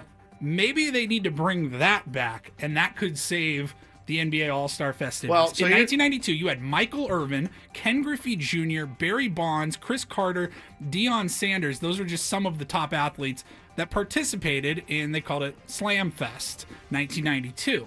And I started thinking, okay, is there any interest possibly in top athletes in other Fernando sports? Tatis That's Jr. exactly who I was going to bring. Lamar Jackson. Would the Padres even let him potentially risk injury by participating in a slam dunk contest? I though wouldn't. I wouldn't. I fear you're going to get the celebrities of the all right, here's Jack Harlow. Here's Jelly Roll. With trampolines? I mean, I don't know. But I'm just saying. If I want to see a slam dunk contest, I want to see people actually How about here's an idea. jumping. Here's an and idea. Dunking the ball. This these is guys novel. were pretty good. This is novel. How about the really good stars of the NBA participate in the slam dunk contest like they used to across the board from the 80s on till recently? This new trend of no one will do It's not even that it. new anymore. It's probably been the last 20 plus Yeah. years. It's been the rising stars. You have to be in your first 3 years or something bizarre like that. Vince Carter was so good at the dunk contest. Michael Jordan was elite. Jason Richardson had some insane I dunks. mean, I showed Bo recently Spud Webb, and mine was blown because he's such a little bub. I mean, those were That was cool. Dominique Wilkins. I mean, was Mac incredible. McClung's a good story. The problem is he's not really an NBA player. In 4 seasons, he's played in he came out of the G 6 League. games. It's He came fresh. I think the first year he won the dunk contest, he was a G Leaguer. Oh, God, they were so good back in the day. So good. But they're still They're really great. good. Yeah, they're really talented. I would love to see John Morant in a dunk contest. Yes, 100%. You know what I mean? Guys like that. But Why wouldn't LeBron just do it in his last, in the last hurrah? I think it'd be such a great move. Such a great move. it's fallen off so He's never hard done it over the last 15 years. He's never done it. Yeah. Never, ever did it. One time. You have to do it once, I think. I wonder if it's an in-season thing. They're like, I don't want to even risk Yeah. falling on an ankle or something. guess. Because I don't know. No. Mac McClung looking for the three-peat. When is that? This weekend? A couple weeks from Couple now. weeks, Yeah. It's mid to late February. February, yeah.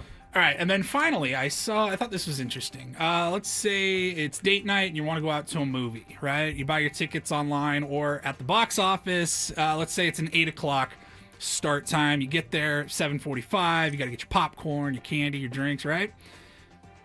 The movie does not start at 8 o'clock, though. We all know that. Right. You've got ads. About 8:30. Concession stand ads, then the previews. It's not that long, but it's. I feel like it's around. I'd say 15 like 8:20, to 20 minutes, 30. maybe. 20 minutes? I don't know. I really don't know exactly how long it forever. is. I mean, think about it. I haven't been to a movie theater in God knows how long, but I do remember, by the time the ads and everything ended and the movie actually started, you're already halfway done with your popcorn and everything. Yeah. Time to go for a bathroom break, get more concessions. So a senator in the state of Connecticut, he thinks that this is a terrible waste of people's time, and he's introducing a bill that would make movie theaters list the actual start time of the movie. He's doing a bill for this. So if it says 8 o'clock, the movie's starting, or it was at 8:25 p.m. is when the actual movie starts. All right. I mean, this is like a consumer protection type bill. I think this is actually something that's worthwhile for a legislator to attack. Now here's the other make side people's of it. lives better by giving them information. I agree. I would It's similar absolutely to take like advantage of it. the new laws where they're saying, "Hey, I want to know exactly what I'm paying for a flight. If it says it's a $99 flight, I don't want to pay $142." Hidden or if fees, it's yeah. a hotel room, $139 a night, but after the resort taxes and fees and everything, we're actually paying $207. If the movie says it starts at 7:30, it starts at 7:30. If it starts at 7:42, it starts at 7:42. I also want to know when the previews start, though, because I want to be in the seat for the previews. Yeah, I like the previews. I like the previews. So the other side of it is there's a theater owner in Stamford, Connecticut, and he said that time's already hard enough for movie theaters, and they rely on all of those ads and trailers and previews and all that as a significant part of their income. And Sure. if people just go, oh, I don't have to show up for another 20 minutes and skip through all of that. Who's going to advertise? But we already know we don't have to. Right.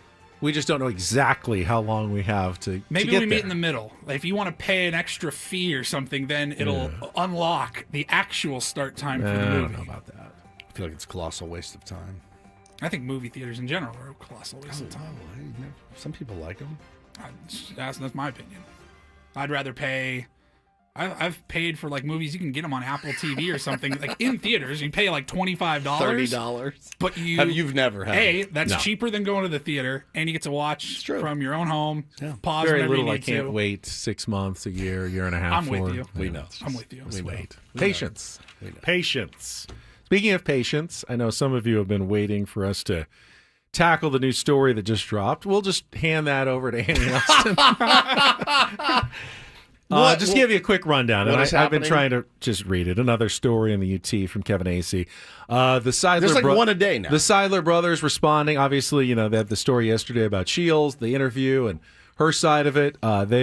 They've dropped some information in a lawsuit response, essentially saying that this is not Peter's wishes. Peter was very clear about his wishes. It wasn't for Shield to run the team. He had plenty of chances to say if he wanted her to run the team. Had 7 times he could have said it. He says he does want his kids to run the team when they reach the age 40. They have the right to become co-trustees of the team when they get to age 40. The but kids? The kids, yeah. But 40. That's like 29 years away for Yeah. the oldest one. Wow. But nowhere, they say, did he ever indicate that Shields should be running the team.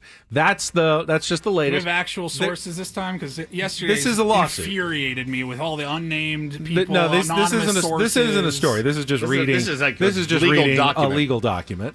But this is obviously coming from the brothers. This You is know, every day. Is they're just going. he said, This she is going to said. keep going back and forth. They're going to keep going back and forth. If there's any new developments, we'll let Annie and Elston handle it. They're Yeah, we'll coming hit up it in the next. morning, too. And we'll We talk got our tomorrow. show planned. Yeah, we'll talk to you tomorrow at 6 a.m. for Paulie and Woods. I'm Ben. Have a great rest of your Tuesday. From all of us at 97.3 The Fan.